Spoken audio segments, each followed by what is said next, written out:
Alors bonsoir, merci de nous écouter. Je voudrais faire juste une mise au point avant de partir parce que je connais pas la formule des caféistes. Donc j'ai préparé quelque chose qui représente rapidement un cheminement de vie à l'intérieur de cette commande publique-là. Et j'ai quelques diapositives à la fin parce que je fais l'effort d'étudier le système de concours en Suisse, vu qu'on s'y référait. Si je dépasse mon 5 minutes, on parlera de la Suisse plus tard. Ça marche? On commence.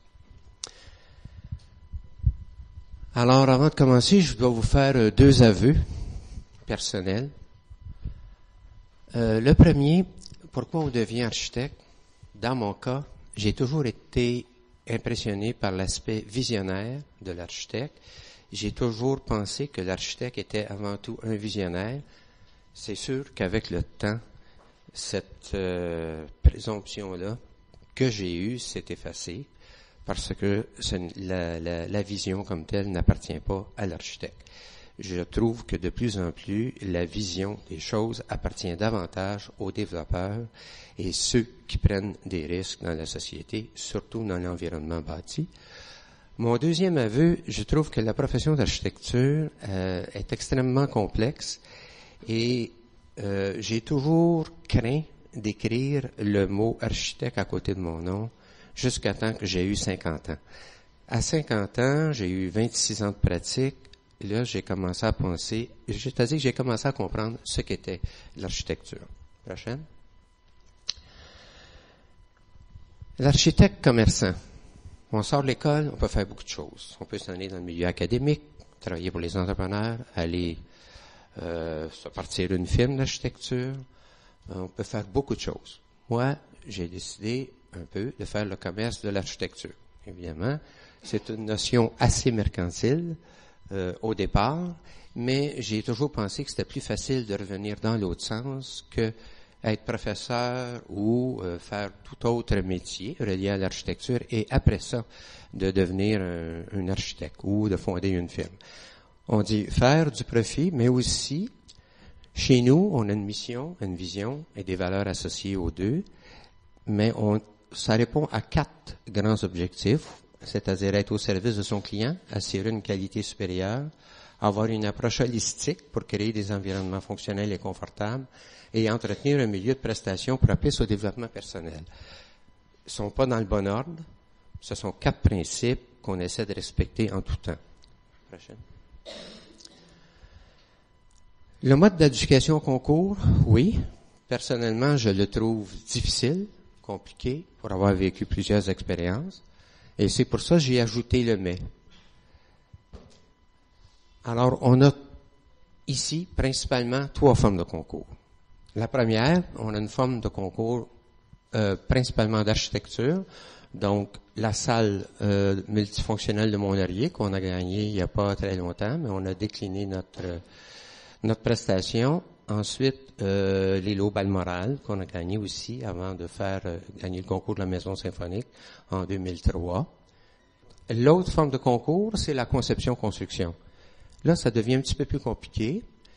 C'est une situation où on perd notre relation privilégiée quelquefois avec nos clients. On est obligé d'avoir un autre encadrement qui est un petit peu plus complexe et qui met beaucoup de pression sur la qualité architecturale du bâtiment. La troisième forme, c'est la conception, construction et l'exploitation. Celle-là me plaît davantage, personnellement, parce que trop souvent, ceux qui s'occupent de la conception ou de la construction, après ça, font leur valise, s'en vont, et les gens d'exploitation sont pris avec tous les problèmes d'entretien, d'exploitation, dissatisfaction du personnel, et ainsi de suite.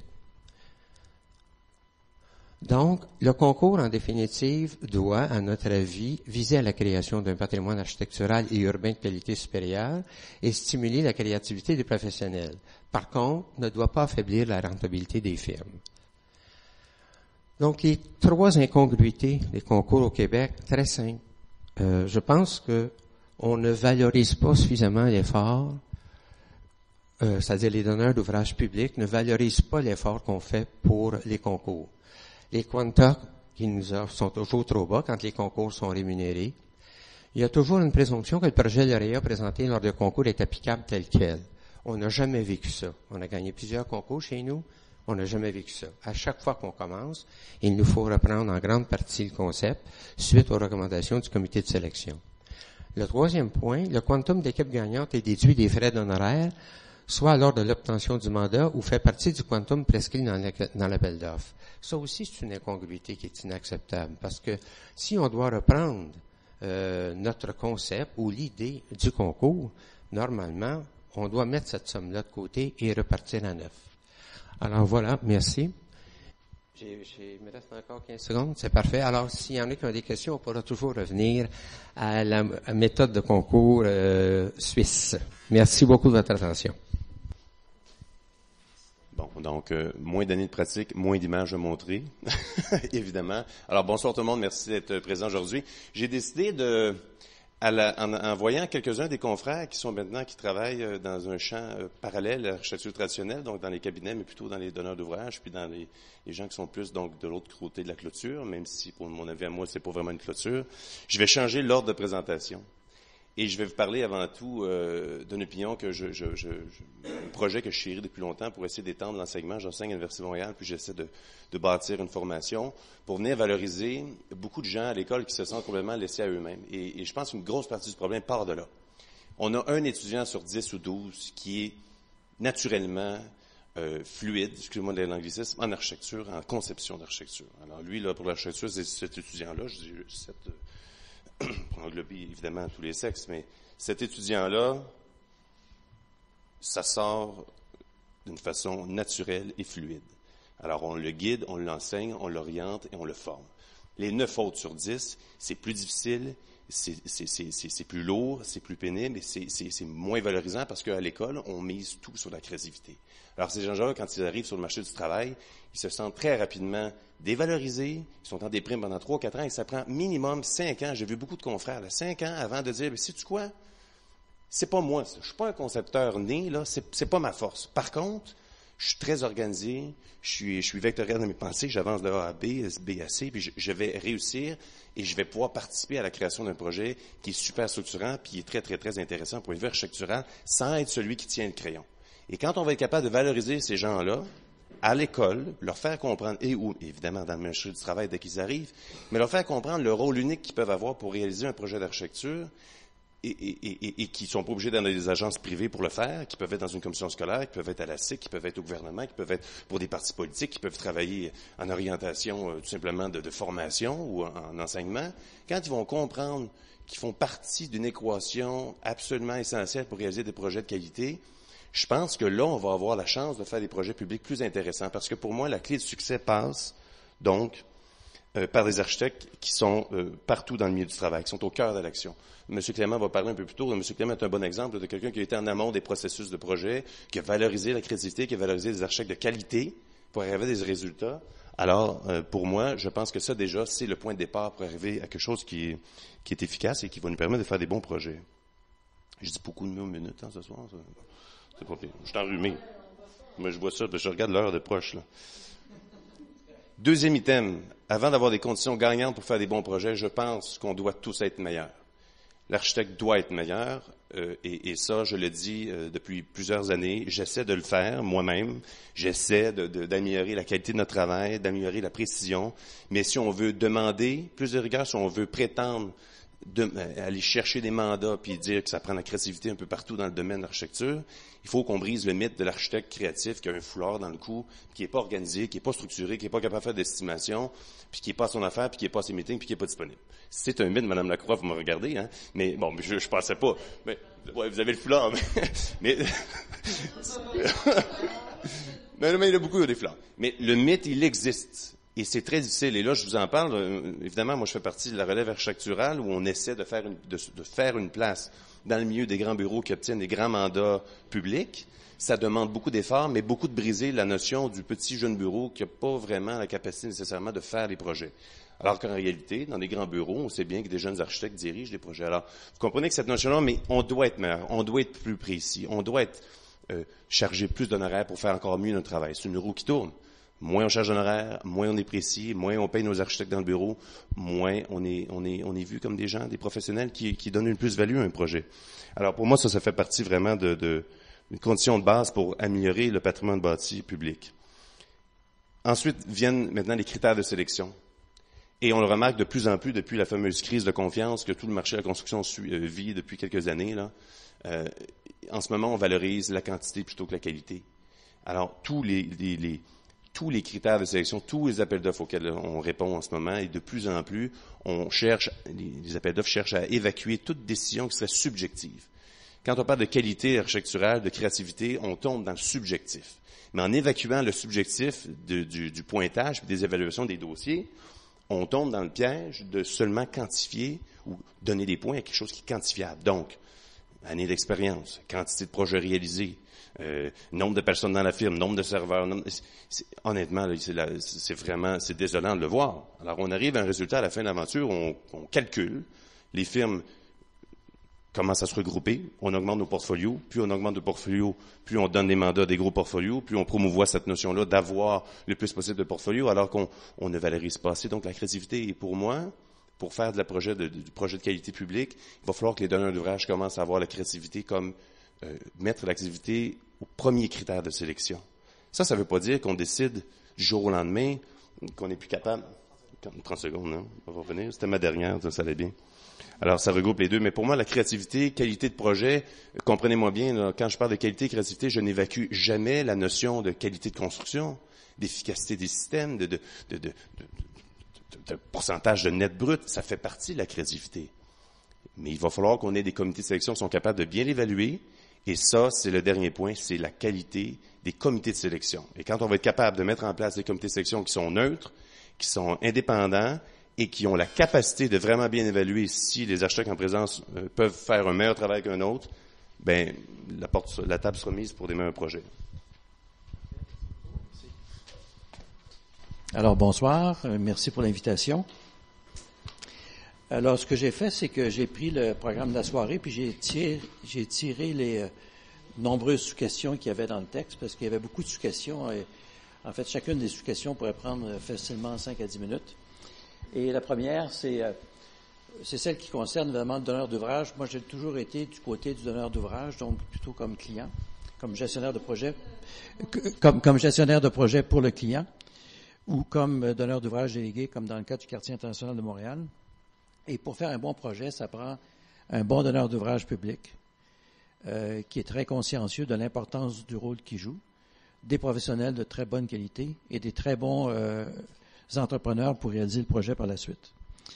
Et évidemment, la première responsabilité du donneur d'ouvrage, c'est d'avoir un programme qui se tient, qui est assez complet. En fait, il faut que le client sache ce qu'il veut et il faut qu'il y ait un budget réaliste aussi pour le réaliser. S'il veut faire trop, puis il n'y a pas le budget pour le faire, ça devient un problème. Puis au niveau de la commande publique, c'est des fois souvent un problème, c'est que les donneurs d'ouvrage publics pensent à couper avant même d'avoir identifié le budget. C'est leur première préoccupation, c'est de vouloir couper. Il faut aussi accepter que pour certains projets, on fonctionne dans un environnement ouvert, c'est-à-dire que on a beau avoir fait un programme, souvent les besoins peuvent évoluer. On prend l'exemple des hôpitaux.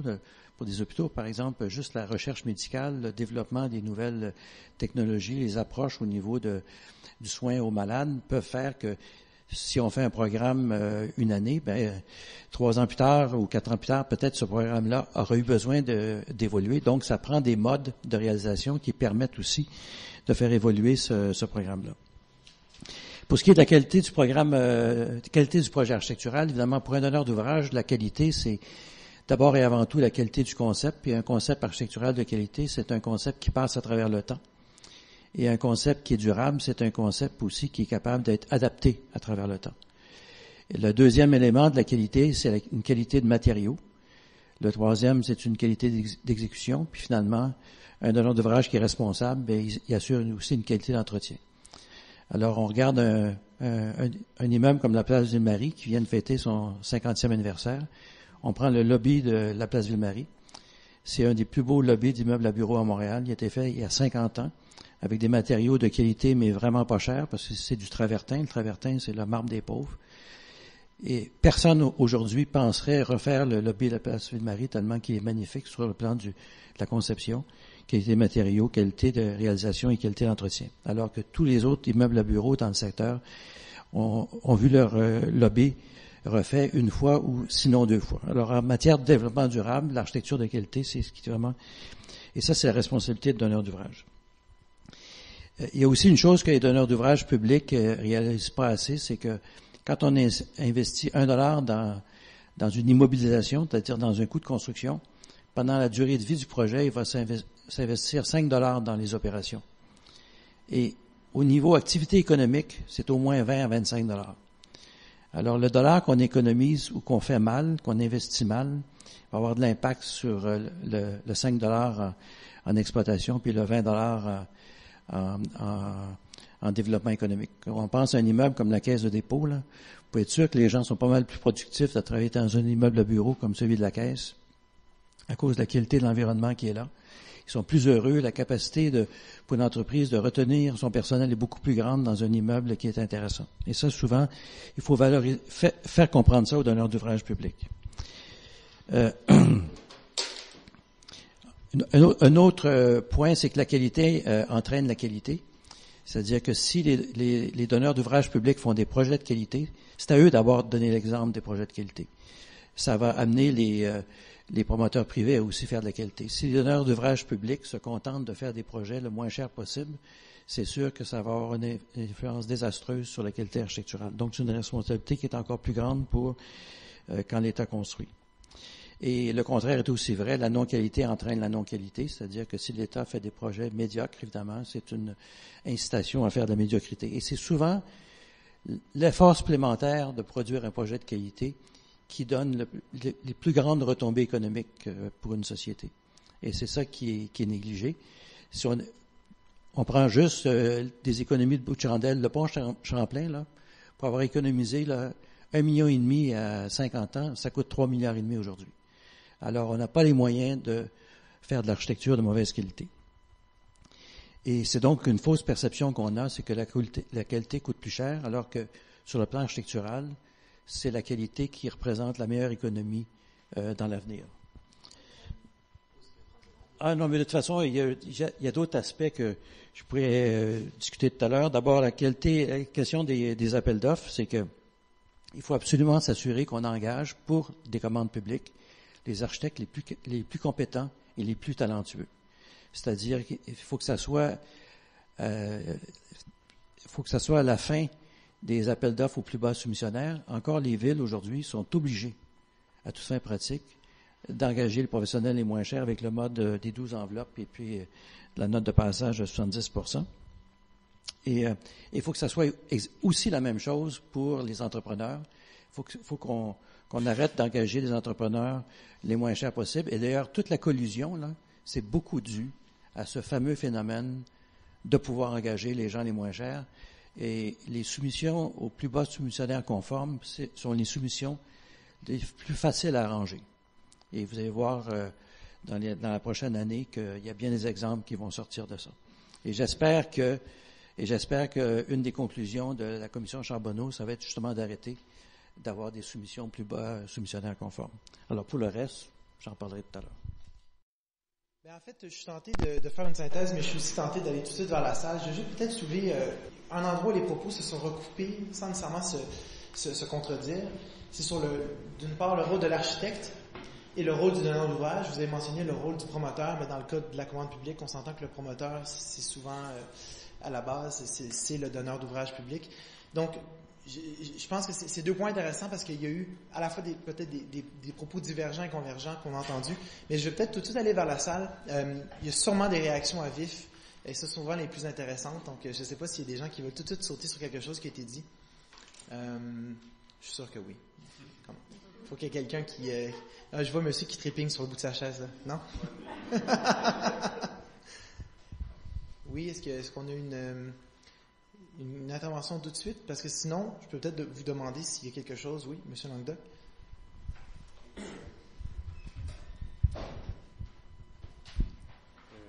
Je voudrais relever 2 points. Peut-être qu'il y a des architectes dans la salle qui ne m'aimeront pas. Après tant d'années, c'est sûr que chacun d'entre nous, qui sommes architectes et qui font leurs études en architecture, on pense tous au départ qu'on a un bon talent de concepteur et qu'on va être capable de réaliser de grandes choses.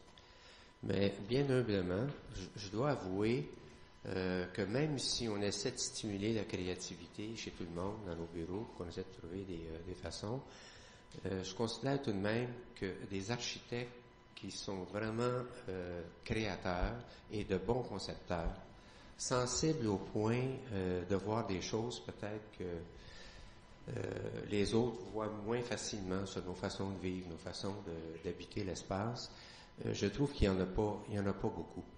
Si vous regardez au Québec, les concepteurs émérites qu'on a, ils sont très peu nombreux. Et puis si vous les amenez sur le plan national, ils sont encore affaiblis. Il y en a encore un petit peu moins. Donc, je veux revenir juste au point de Maxime, au sujet de la créativité. Oui, il faut faire la promotion de la créativité. Et puis, c'est pas parce que les architectes ici ne sont pas créatifs, mais surtout au niveau des concours, je pense, et la façon qu'on doit gérer les concours, honnêtement, je pense qu'il y a beaucoup d'éléments qui reviennent à une question d'argent. Mon président se plaît souvent à dire qu'un concours d'architecture, c'est comme s'il y avait eu 12 morts, mais il y en a juste un qui a réussi à avoir une sépulture. Le gagnant. Les autres, ils ne retirent rien du concours. Et c'est un peu ça qu'on reproche aux formules de concours. Il faut absolument que nos concours soient rémunérés. Et je vais faire un deuxième commentaire relativement à Clément, parce que Clément, évidemment, est toujours du côté des donneurs d'ouvrage. Nous, comme bureau, on a été très critiqués pour la Maison symphonique. Moi, je réponds à ceux qui nous ont critiqués sur la Maison symphonique. Il faut que je donne 3 opinions, 3 jugements. La première, je vais la donner comme architecte. Je suis capable de donner une opinion comme architecte, une défendre. La deuxième, je vais donner une opinion comme mélomane. La troisième, je vais donner une opinion aussi comme payeur de taxes. On est tous d'accord que le gouvernement devrait promouvoir la qualité architecturale lorsqu'il donne des contrats ou qu'il initie des concours. On est tous d'accord. Mais il faut que la population soit suffisamment convaincue pour que l'argent puisse aller à la qualité architecturale par rapport aux autres programmes de la société. Nous avons gagné le concours Lélio-Balmoral en 2003. Le gouvernement n'a pas eu les moyens de se le faire, de se le payer, le bâtiment. Donc, il est retourné en appel d'offres sous formule PPP. Comme mélomane, je trouve ça dommage, parce que depuis qu'on a la nouvelle maison symphonique, cette salle-là, acoustiquement, elle est performante. Donc, on s'est privé pendant quelques années d'une salle. Là, on en a une aujourd'hui. Elle n'est peut-être pas à la hauteur que certains architectes voudraient, mais au moins, on peut écouter de la musique classique avec un environnement confortable et approprié. Et il y a l'opinion comme architecte. Alors, celle-là, je vais laisser les autres la donner. Je pense que je vais garder le micro, mais je pense que vous vouliez réagir tout de suite, M. Demers. Et si je peux me permettre aussi, je sais que vous avez une opinion sur les concours, peut-être que vous pouvez l'exprimer en même temps. Vous plaît. D'abord, moi, je suis pas contre les concours. Je suis même, j'ai participé à plusieurs jurys de concours. Et d'ailleurs, je ne sais pas si c'est annoncé, Claude, aujourd'hui. Oui. Donc, aujourd'hui, il y a une annonce publique d'un concours pour l'agrandissement du musée des Beaux-Arts. Des Beaux-Arts? Des Beaux-Arts, oui. Un nouvel agrandissement, encore. Alors, c'est un concours d'architecture.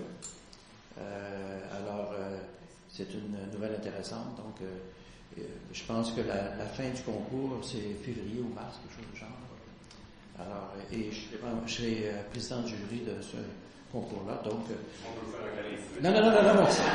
Pas d'enveloppe. Alors, et je pense que, les concours, il y a beaucoup de questions à poser. Est-ce que c'est nationaux, internationaux? C'est vrai que pour faire un bon concours, il faut avoir aussi des budgets pour le faire.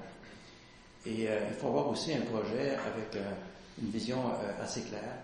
Par exemple, c'est difficile de faire un concours dans restauration de bâtiments ou là où il y a beaucoup de données complexes, mais pour certains projets, ça convient bien. Et j'étais même un des signataires pour le concours international pour le nouveau pont Champlain. Donc, je pense que c'est important des concours pour certains projets. Donc ça, j'y crois. Pour ce qui est de la Thérèse symphonique, parce qu'évidemment, Michel et moi, on a eu l'occasion d'en discuter souvent. Je pense que c'est un projet qui n'a pas la qualité architecturale à laquelle on aurait droit comme Montréalais. Que la salle soit sur le plan acoustique une bonne salle, j'en conviens, mais les espaces de dégagement autour, ça n'a aucun sens. La qualité architecturale, la qualité d'éclairage, l'ambiance, je trouve que c'est assez déplorable pour un bâtiment de cette importance-là. Et c'est pas une question seulement de budget, c'est que avec la formule des PPP, là, c'est qu'on met l'argent au mauvais endroit. C'est ça le problème, c'est que si on avait pris le même budget et si on s'était donné le même temps pour faire une salle de concert en mode conventionnel, c'est-à-dire en engageant les professionnels, en leur permettant de travailler avec des entrepreneurs, comme la formule, par exemple, d'entrepreneur général gérant, on aurait pu arriver à une salle qui aurait coûté le même prix. Parce que là, cette salle-là, elle est financée, là, avec un financement privé à 200 points de base de plus que le financement des obligations du Québec, c'est-à-dire presque le double en intérêt, avec un rendement pour le promoteur d'environ 15%. Alors, quand on regarde ça, là, les PPP, je pense qu'il faut être extrêmement riche pour se payer des PPP, puis on n'a pas les moyens de se payer des PPP. On devrait faire des projets de qualité avec le même budget, puis on aurait de la plus grande qualité architecturale. On va donner à M. Frappier, je pense, un droit.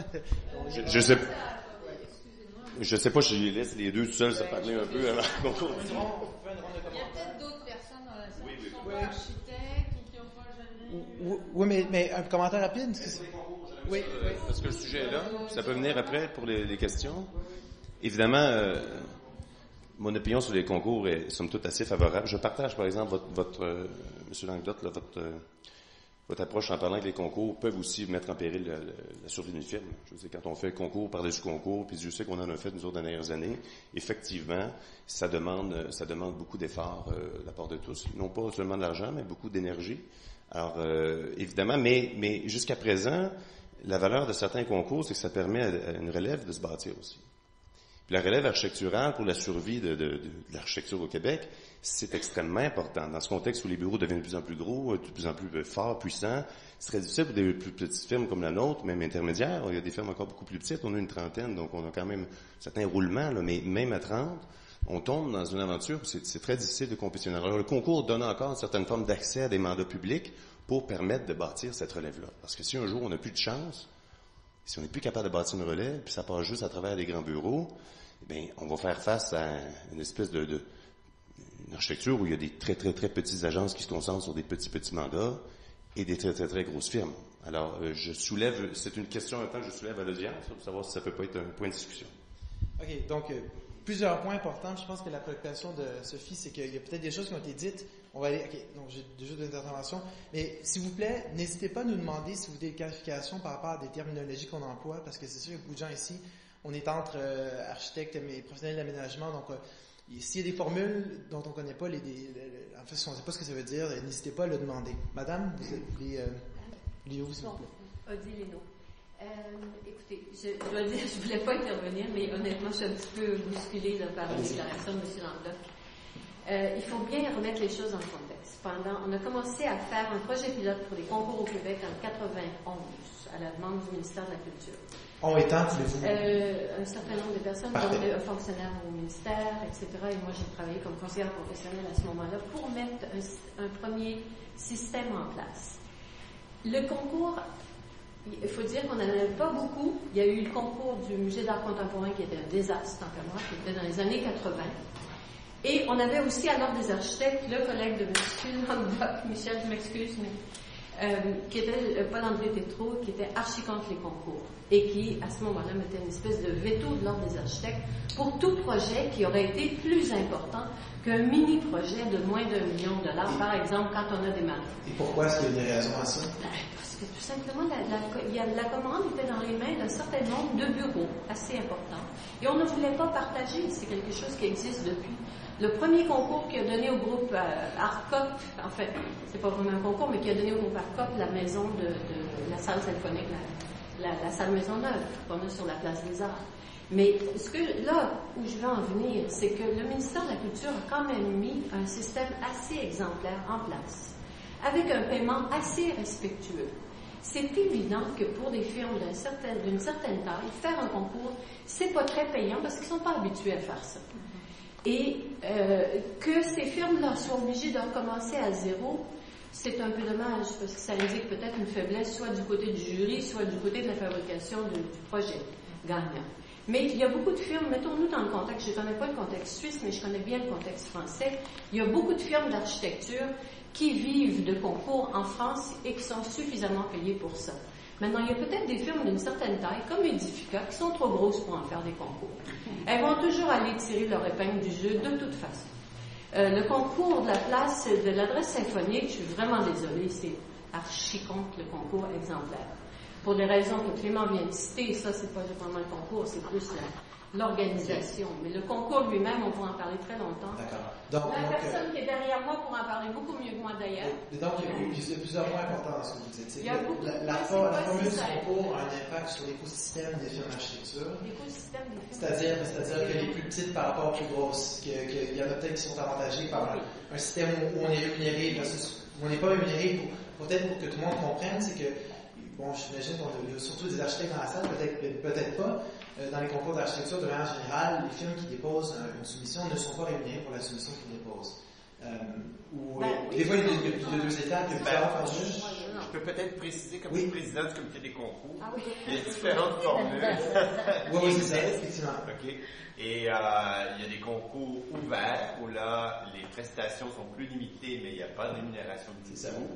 Et il y a des concours en plusieurs étapes où là, généralement, sur présentation de dossier, il y a un certain nombre de concurrents, finalistes, qui sont retenus. Et là, à cette deuxième étape-là, généralement, il y a une rémunération qui correspond à peu près à 80% de l'esquisse, normalement, des honoraires prévus pour l'esquisse.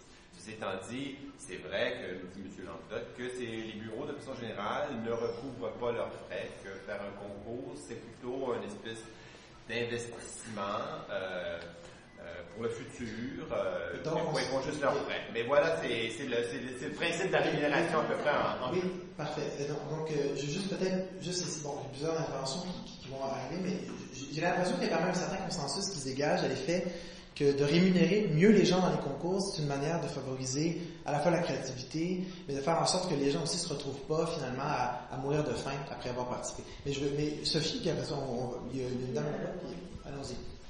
Oui, moi je suis étonnée d'entendre que de faire un concours, ça donne absolument rien si on n'est pas rémunéré, comme si une fois le concours fini, tout ce qu'on a fait en arrière était complètement nul et non avenu, alors qu'on parle quand même d'un processus de création, où il y a de la créativité dans l'architecture, autrement dit, ce qu'on développe pendant un concours X, 2 ans plus tard, ça se retrouve dans un projet Y, et ainsi de suite. Et quand on suit la carrière d'un architecte qui a un peu de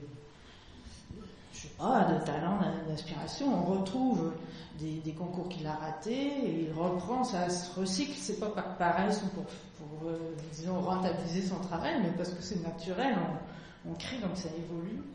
D'un concours à l'autre, il y a forcément une espèce de... Normalement, ça nourrit le travail. Je pense qu'il y avait peut-être juste avant Maxime, oui. Marie-Josée, oui. Je voudrais juste préciser, je suis avec ma collègue Caroline, peut-être que tout le monde ne connaît pas, on travaille au bureau du design de la Ville de Montréal. Je veux juste quand même me permettre, parce que c'est vraiment le public qui devrait le savoir, mais qui doit le savoir. Notre bureau, on est une petite équipe qui a eu le mandat depuis 5 ans à peu près, depuis 2005-2006, avec les rendez-vous de la culture Montréal Métropole culturelle. On a eu la mission de généraliser la pratique des concours en design et en architecture pour essayer de favoriser une plus grande qualité des réalisations sur le domaine public à Montréal. Alors, on a eu cette mission-là parce qu'avant, on travaillait plus à la promotion des projets déjà réalisés. Puis là, on a commencé à développer puis les processus de concours. Depuis 5 ans, on a fait 19 concours projets, juste pour vous donner une idée, en plus de quelques concours d'idées puis de workshops. Et effectivement, j'aime bien que Odile rappelle qu'on a beaucoup hérité d'une formule du ministère de la Culture qui avait été établie et l'enseignement des concours d'architecture nous a permis de décliner cette formule-là pour le design urbain, le paysage et le design industriel pour lesquels il y avait très peu de culture des concours au Québec, pour ne pas dire aucune.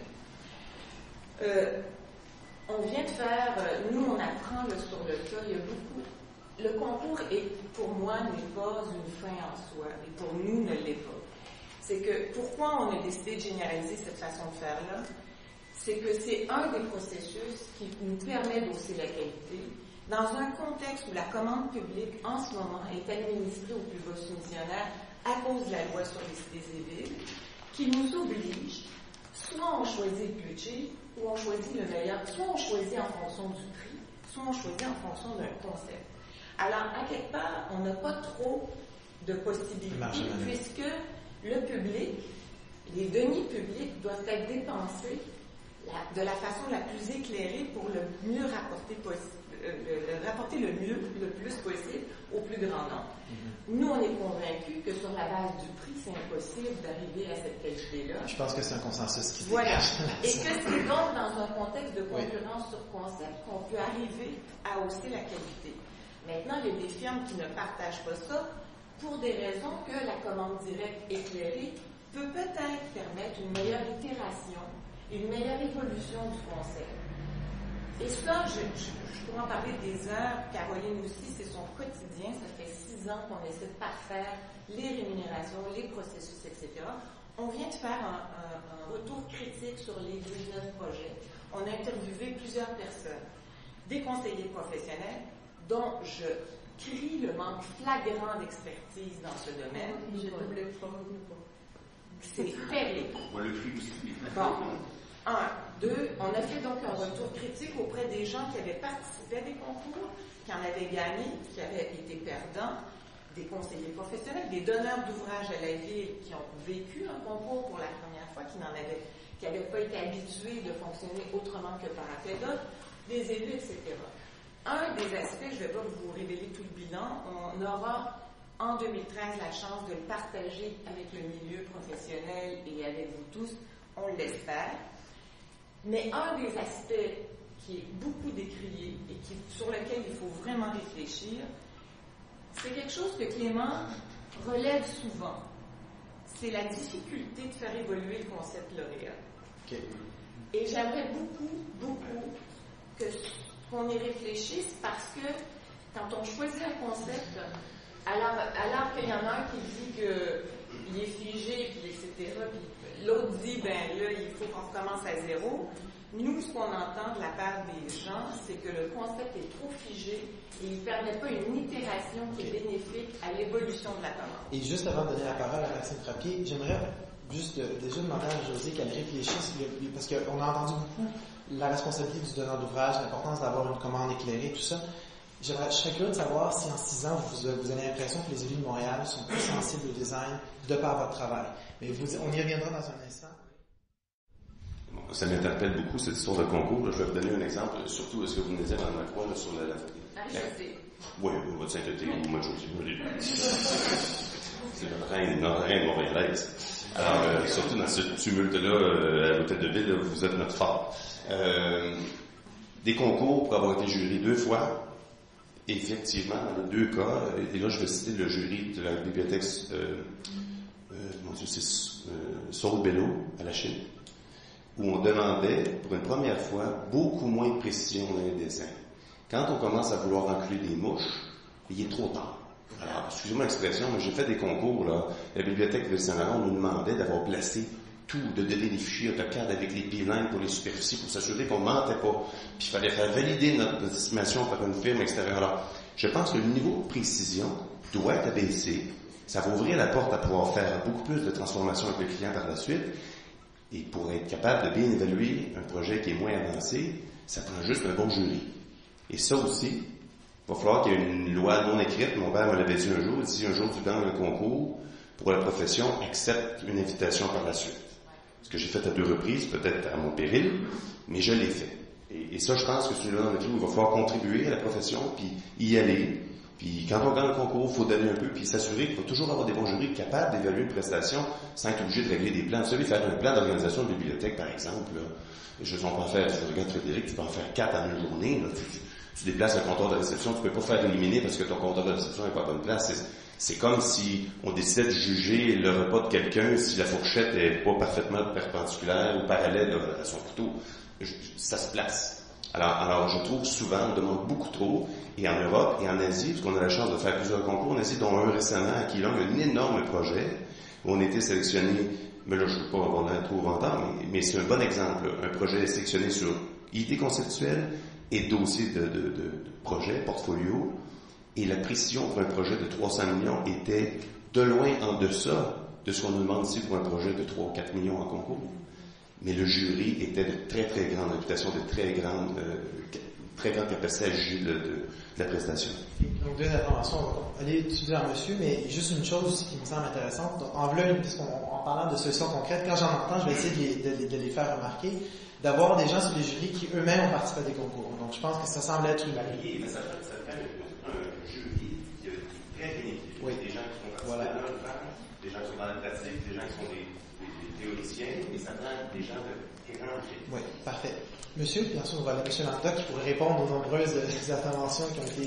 Trois petits points sur ce que vient de dire Maxime. C'est tout à fait vrai qu'il y a un manque criant de conseillers professionnels, mais il y a aussi pas assez d'architectes praticiens qui sont prêts à s'impliquer et à être membres de jury. Ça, c'est vrai. Et donc, je pense qu'il y a une éducation à faire auprès des membres de la profession. Comme président du comité des concours, on sait que c'est une doléance qui revient souvent.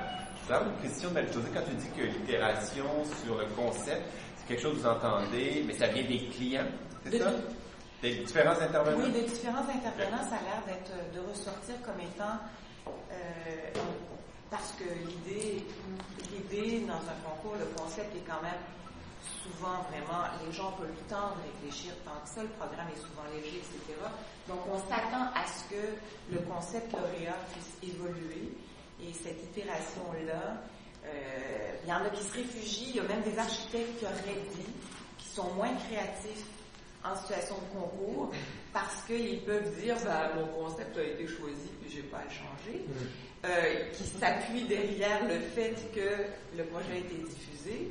Donc on entend ces choses-là et ça nous déstabilise un peu parce qu'on est parmi ceux qui défendons le respect des concepts lauréats le plus possible, mais il reste qu'on est conscient que, effectivement, et en plus avec tout l'enjeu du développement durable et des processus de conception intégrée, on a, nous, à Guillet, avec notre direction des immeubles, qui est lead, je ne sais plus quel niveau de lead, mais minimum A, et c'est clair que pour eux, c'est incompatible avec le concours. Alors, on doit, puis le diable est dans les détails, là, les processus se confondent. Vous avez eu une troisième intervention? Oui, alors en fait, l'autre chose que je voulais reprendre sur les concours, c'est 2 points que Maxime et M. Demers ont mentionnés, c'est-à-dire l'idée qu'il y a de la formation maintenant qui se fait à l'université de gestionnaire de projet. Maxime y a touché, M. Demers enseigne à l'université notamment. Alors que traditionnellement, les gestionnaires de projet, les donneurs d'ouvrage, c'était des gens qui accédaient à ça en mi-carrière ou en fin de carrière. Et donc ça, il y a comme un changement qui s'opère.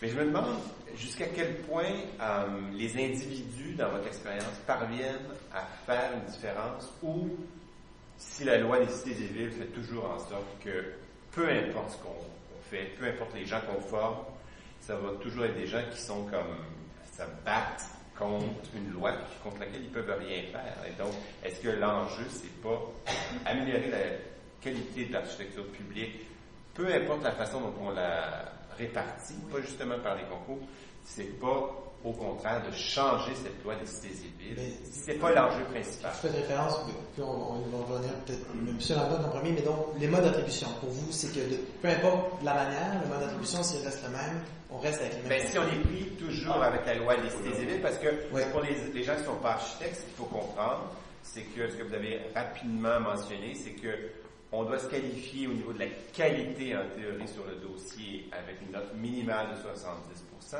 Et ensuite, il y a une équation qui se fait, une formule mathématique assez compliquée et abstraite sur les honoraires.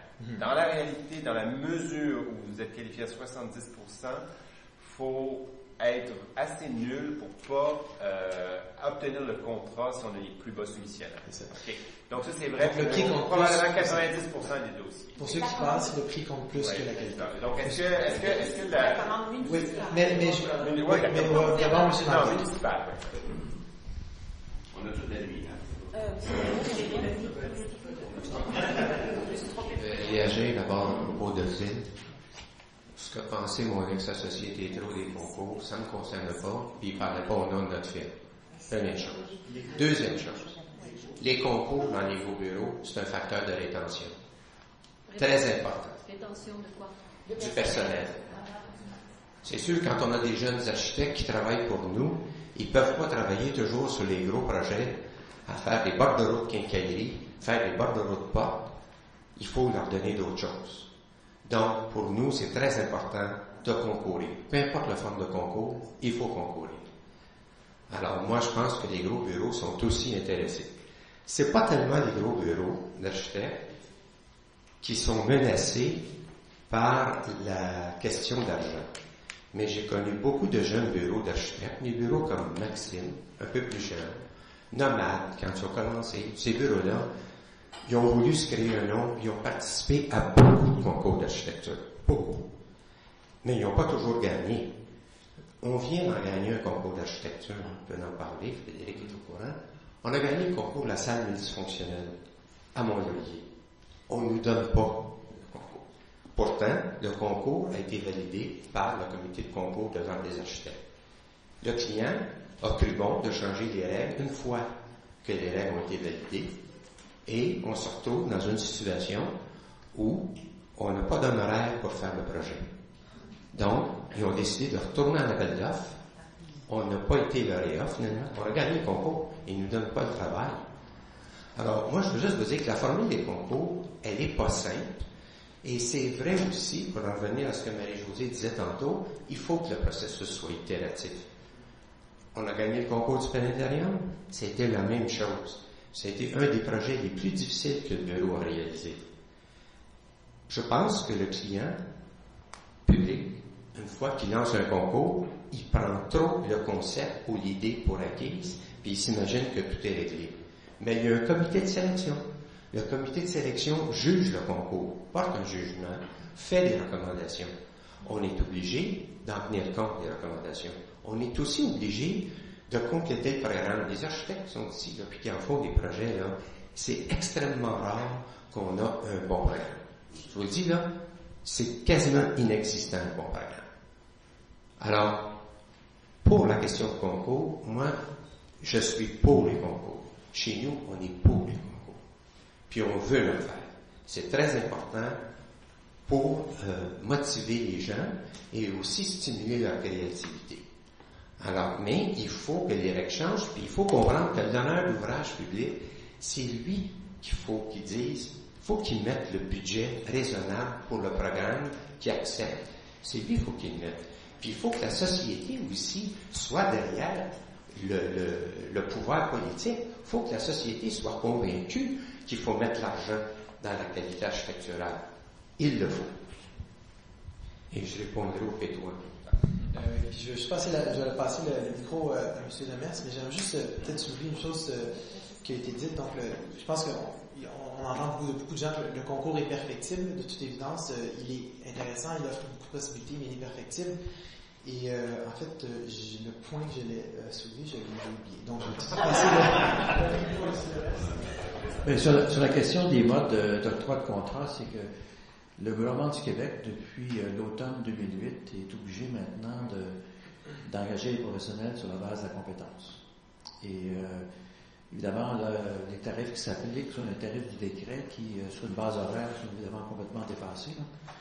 Un architecte, c'est à peu près le coût d'un plombier, mais sur une base en pourcentage qui est encore à peu près correct, parce que les pourcentages, évidemment, ça s'applique à des bâtiments. Alors, c'est peut-être la question des catégories qui devraient être changées. Donc, Ça c'est bien parce qu'avant 2008, le gouvernement a aussi engagé les professionnels les moins chers, ou négocier les honoraires d'une façon telle que les professionnels n'avaient pas les moyens de préparer un projet, puis de faire un bon concept, et puis après ça, d'offrir des services complets.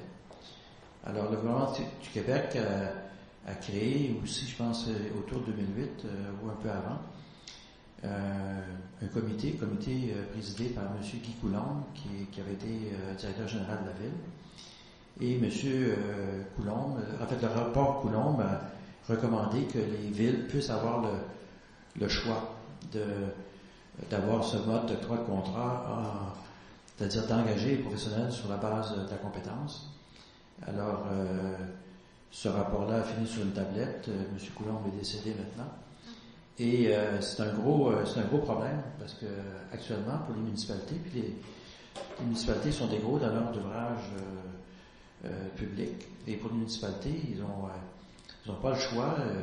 Nous, on a même dit que c'est impossible qu'un bon bureau puisse prétendre faire un bon projet à moins que les honoraires proposés par décret, parce qu'il ne pourra pas y consacrer les efforts. C'est-à-dire, faire un projet, là, il faut y consacrer des heures, il faut y consacrer le temps. Alors, même si on choisit en principe un bon bureau, puis moi, j'ai vu des projets, j'ai été sur un comité de sélection, je n'aimerais pas le projet, mais celui qui l'a eu a gagné en demandant la moitié du décret. Et c'est impossible de faire un projet. C'est impossible de faire un projet de qualité à la moitié du décret. Alors, c'est rendre service à personne à faire ça. Il faut absolument que cette loi-là change. Et c'est pas compliqué de la changer. Il suffirait que le gouvernement décide de la changer. C'est aussi important que les lois contre la collusion, parce que finalement, vous savez, toute la question du plus bas soumissionnaire conforme, c'est beaucoup ça qui a amené bien des bureaux d'ingénieurs à commencer à se parler. Et puis à s'échanger ça c'est ton tour, ça c'est mon tour. Puis, alors c'est vraiment là, c'est une formule qui est extrêmement pernicieuse à tout point de vue, parce qu'elle entraîne la collusion, puis en plus de ça, elle déprécie la qualité architecturale des projets, et non seulement la qualité, mais la qualité technique aussi des projets, parce que les professionnels n'ont pas les moyens de faire le suivi adéquat. On va aller à M. Laforêt, M. en arrière, il y a M. ensuite, mais j'ai retrouvé un point rapide. Vous avez dit dans votre présentation que pour vous, la vision, c'était le promoteur qui l'avait le développeur, vous avez dit, je pense.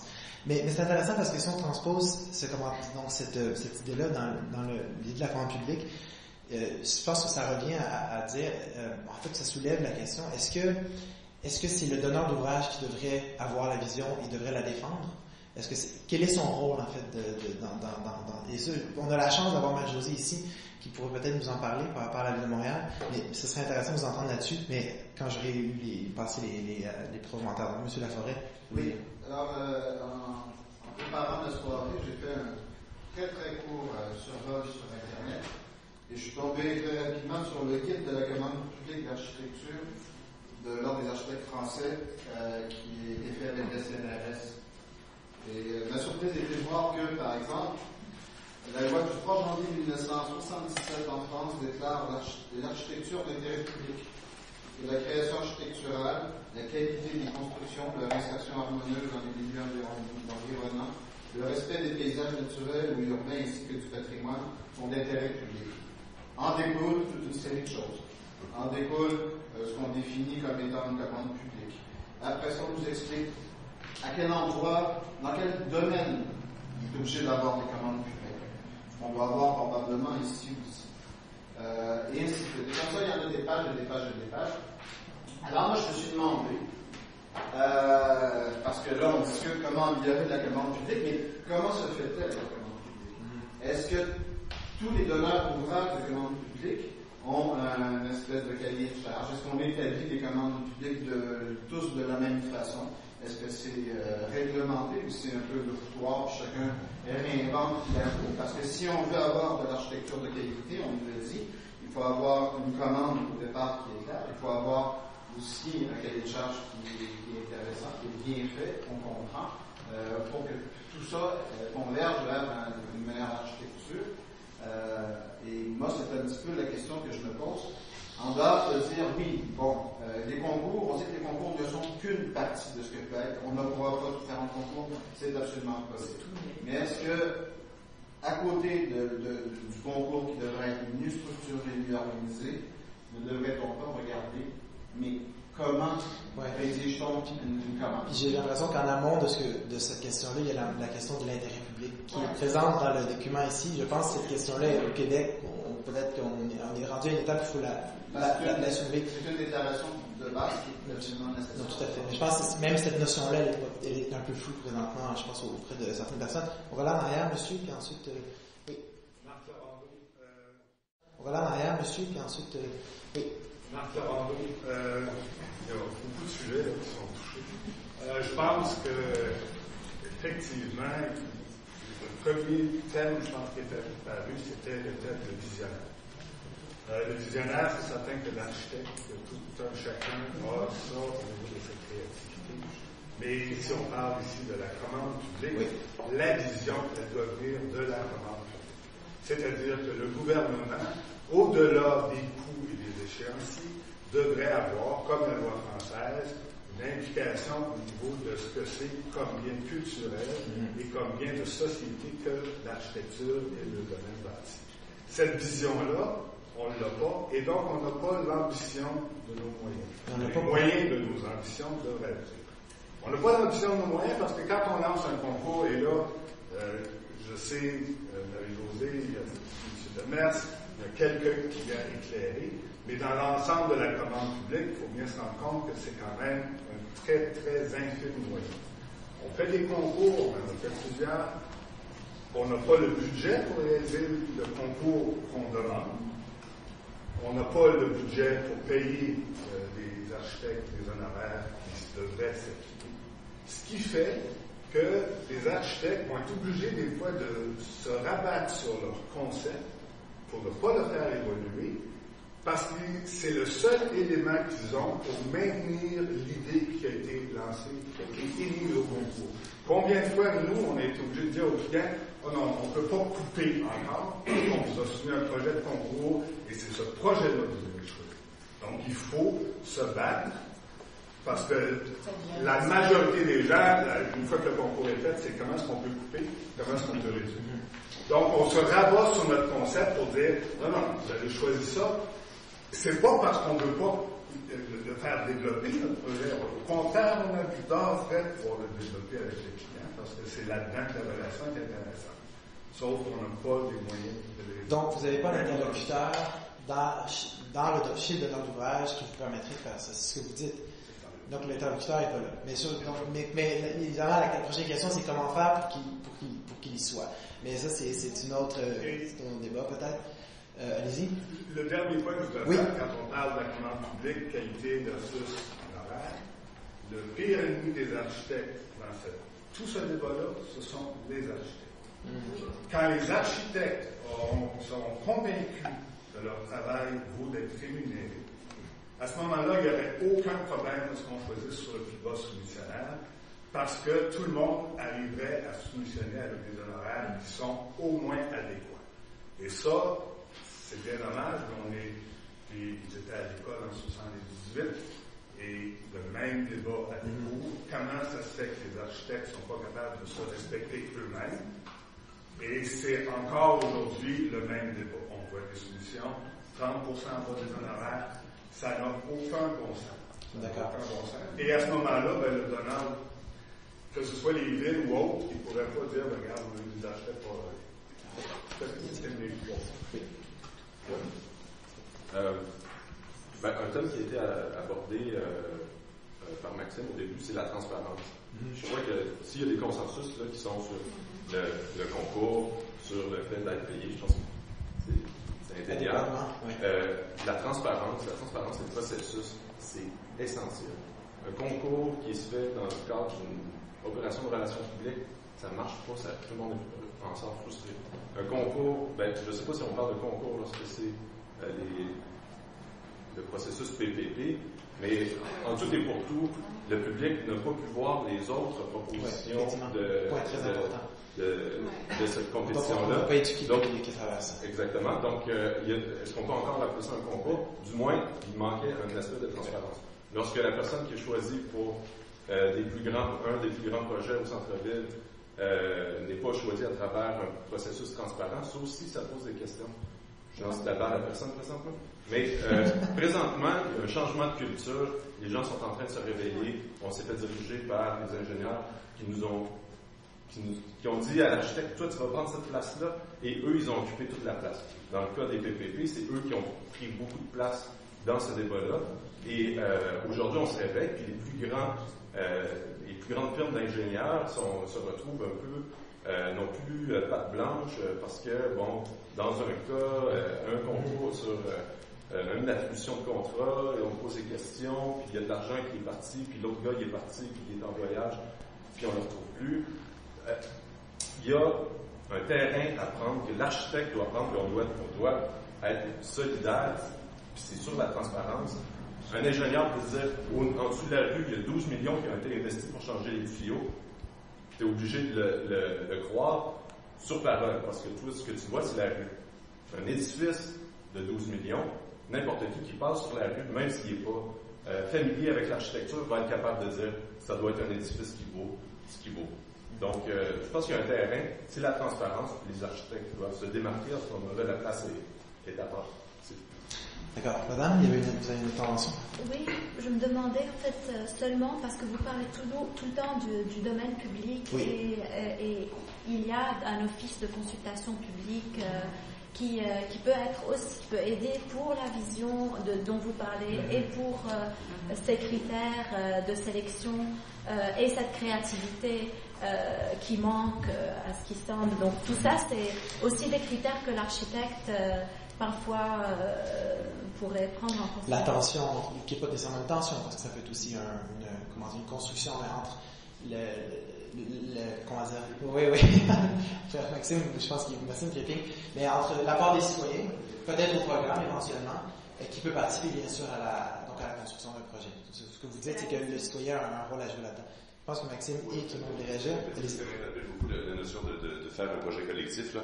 On est en danger toujours contre la couleur beige. Alors, mon ancien associé me disait qu'on peut rapidement, vite devenir beige comme société, et en ce moment, ce qu'on vit, un des plus grosses contraintes, et là, ça peut toucher la commande publique, puisqu'on parle du concours, peut-être qu'on pourrait changer vers les comités de consultation, les CCU, c'est la plaie. C'est l'enfer. Ça n'a plus de maudit bon sens. C'est comme si moi, demain matin, on me demandait, comme citoyen, d'évaluer la performance d'un gastro-entérologue qui fait une inspection. Et ça ne fonctionne pas.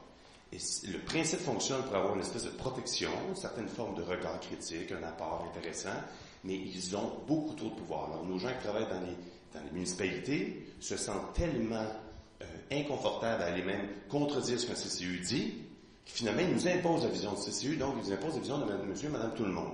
Ça, là aussi, M. Orlando, vous achetez, il faut qu'on se tienne un jour, vous dites, enough is enough. Parce que vraiment, le CCU, ça devient une plaie, tellement que dans certains offres de services, on commence, nous autres, à séparer toute démarche faite avec la Ville de Montréal ou les municipalités, c'est à l'heure. C'est à vos risques, c'est périls, on ne peut plus contrôler. Et récemment, et là, je vous dis ça, là, on a presque célébré au bureau avec un gâteau, on a eu un projet accepté sur le plateau Mont-Royal en une seule présentation de CCU. On était là, bouche bée au bureau. On n'a jamais vu ça. J'ai jamais vu ça. Et là, mais bon, l'exception confirme la règle. Alors ça, c'est quelque chose qui est dangereux aussi de penser que l'architecture se fait par tout le monde. L'architecture, c'est une spécialité, c'est une profession. On est des spécialistes. On est à l'écoute des gens. On ne dit pas qu'on ne veut rien entendre. Mais il faut faire attention à penser que c'est la recette. Seigneur, un petit parallèle pour fermer les concours. J'aimerais ça ouvrir une porte aussi sur, après votre intervention, M. Demers, mais peut-être sur certains donneurs d'ouvrages publics, parapublics, qui commencent à montrer l'exemple. Je pense à la Commission scolaire de Montréal, qui commence dans leur comité de sélection à avoir informé leurs membres très très tard dans le processus, personne ici qui va être jury, donc ils essaient d'avoir une espèce de jury très très neutre, et commencent à faire intervenir des gens du milieu, des professionnels qui vont venir donner une opinion extérieure de l'organisme. Alors, on commence à voir, puis on n'est plus en compétition sur les honoraires. Donc, on voit, bon, encore une fois, par exemple, il faut avoir fait 5 écoles pour savoir comment mettre un corridor central et des classes de chaque part. Mais Mais on est sur la bonne voie. Alors, je ne veux pas paraître comme le pessimiste. On peut paraître... Je dirais ça en entrée, que je ne suis pas fâché. Je suis très enthousiaste, mais ça montre bien que l'effort fait de Montréal, dans les commissions scolaires, à la SIC récemment, donc ça montre qu'on est peut-être sur la bonne voie dans certains cas. Si je peux juste, je vais donner la parole dans un instant, mais faire du millage sur l'histoire des CCU, parce qu'il semble y avoir aussi une chose qui se dégage de la discussion, c'est que donc les citoyens experts doivent jouer un rôle plus important que ce soit sur les CCU, sur les jurys des concours ou sur les autres instances qui donnent une opinion. Et effectivement, tous les architectes ici et autres professionnels d'aménagement ont peut-être aussi un rôle à jouer en s'impliquant, parce qu'il y en a sûrement des membres de CCU ici qui ne le diront pas, mais je suis persuadé qu'il y en a dans la salle. Mais c'est une critique effectivement qu'on entend souvent dans le milieu et c'est intéressant parce qu'on a tous une possibilité d'améliorer ce processus-là. Oui, juste pour continuer là-dessus, les consultations publiques, ça m'apparaît essentiel en amont des projets, surtout pour identifier les objectifs communs à une société. C'est ça. Les objectifs, les préoccupations, les valeurs qu'on veut voir dans le projet, les principaux enjeux. Mais l'architecture, ça reste un parti pris. Bien sûr. Et il faut que ça reste un parti pris. Et c'est pour ça que c'est important que ça ne soit pas une œuvre collective. Parce que c'est une science, mais c'est aussi un art. Et c'est important que ça reste quelque chose qui soit très fort au niveau du design, mais qui ne soit pas nécessairement un objet qu'on implante dans un quartier, mais quelque chose qui respecte évidemment les préoccupations, les objectifs des citoyens qui y habitent. Alors, c'est pour ça que des fois, on a confondu les choses. On a demandé à des gens de se prononcer a posteriori sur une démarche qui a été faite par les professionnels. Mais c'est vrai qu'il faut que les professionnels soient à l'écoute, évidemment, de ces préoccupations-là en amont, parce que s'ils ne sont pas, ils vont passer à côté. Alors, c'est une question d'équilibre entre les deux. Est-ce qu'il y a une intervention tout de suite? Parce que sinon, j'aurais peut-être vous relancer ou vous faire un peu de... Non, vous voulez parler de B3, mais sur le rôle du donneur d'ouvrage, parce que je trouvais ça intéressant de dire la visite. Oui, il y a des semaines qui se lèvent. Pardon, j'arrive dans un instant. Mais j'aimerais vous entendre sur...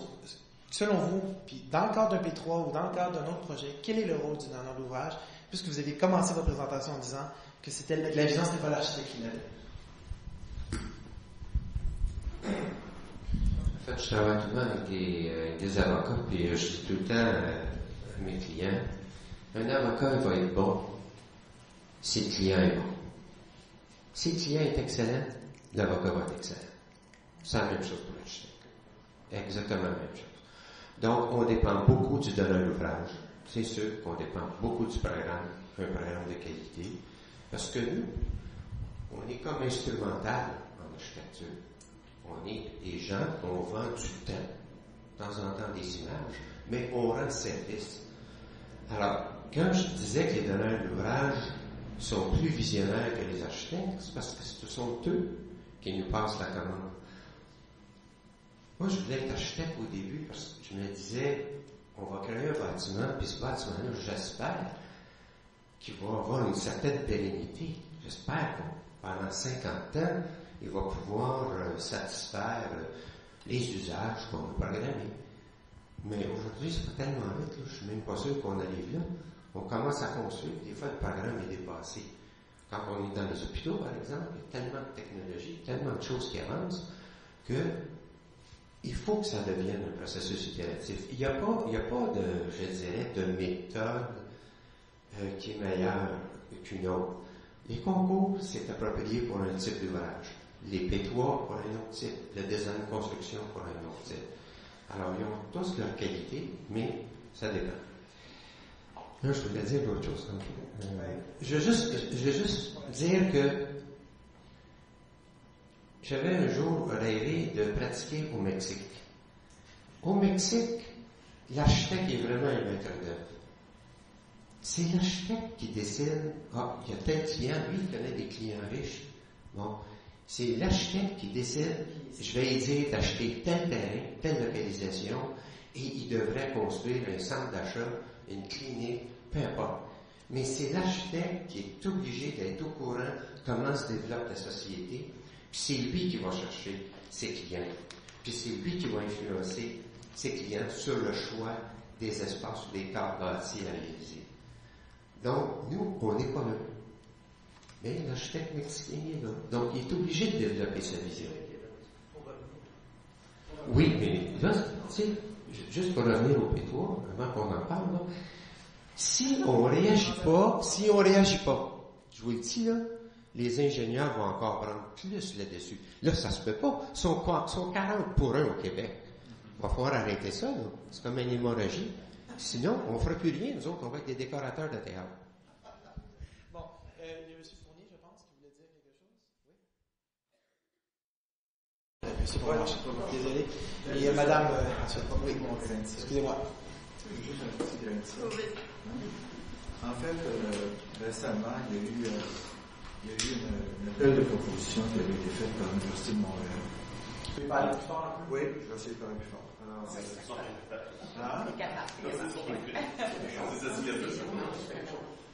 pense que j'ai reposé. Alors, donc, il y a eu un appel de proposition, puis il y a eu un genre de consensus qui s'est fait entre les bureaux, les professionnels, un certain nombre, et pour s'opposer d'une façon discrète, d'une façon ferme, à cet appel de proposition-là. Ce que je veux dire, c'est que quand nous, comme professionnels, on est capable de se tenir, d'être solidaires, on est capable de faire avancer les choses. Quand j'entends parler de la loi 178 sur la loi sur les cités civiles, il n'en tient qu'à nous de faire changer cette loi. C'est que nous ne sommes pas solidaires, nous ne sommes pas capables de mettre nos pantalons et de prendre notre place. C'est aussi simple que ça. On est là, on gargarise, on se pète les bretelles, on ne fait rien. La journée, je pense qu'il faut réaliser une chose. Quelqu'un m'avait dit, les architectes, on est un petit nombre, on est né quasiment pour des petits pains. Les ingénieurs sont X milliers, sont 25 000, 30 000 au Québec, et nous sommes à peu près 3 000 ou 2 000, et dont probablement la moitié sont en fonction publique, et l'autre moitié qui pratiquent. Donc, en effet, moi je dis le contraire. C'est absolument le contraire. On est très fort, justement par le fait qu'on est capable de se solidariser facilement, parce qu'on n'est pas énorme. On a une pléiade de petits bureaux, c'est vrai, mais quand on regarde les bureaux de 10 employés et plus, on est capable de solidariser. Moi, je vous dis, à peu près 100 bureaux au Québec. Si on n'est pas capable à 100 de faire une action concertée, ben, je pense qu'on a un problème. Et il n'en tient qu'à nous autres.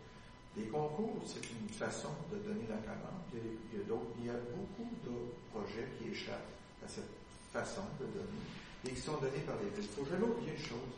Vous avez l'urbanisme qui joue dans les mêmes difficultés. Vous avez le paysage, vous avez le design urbain, et vous avez l'architecture, et vous avez l'architecture d'intérieur.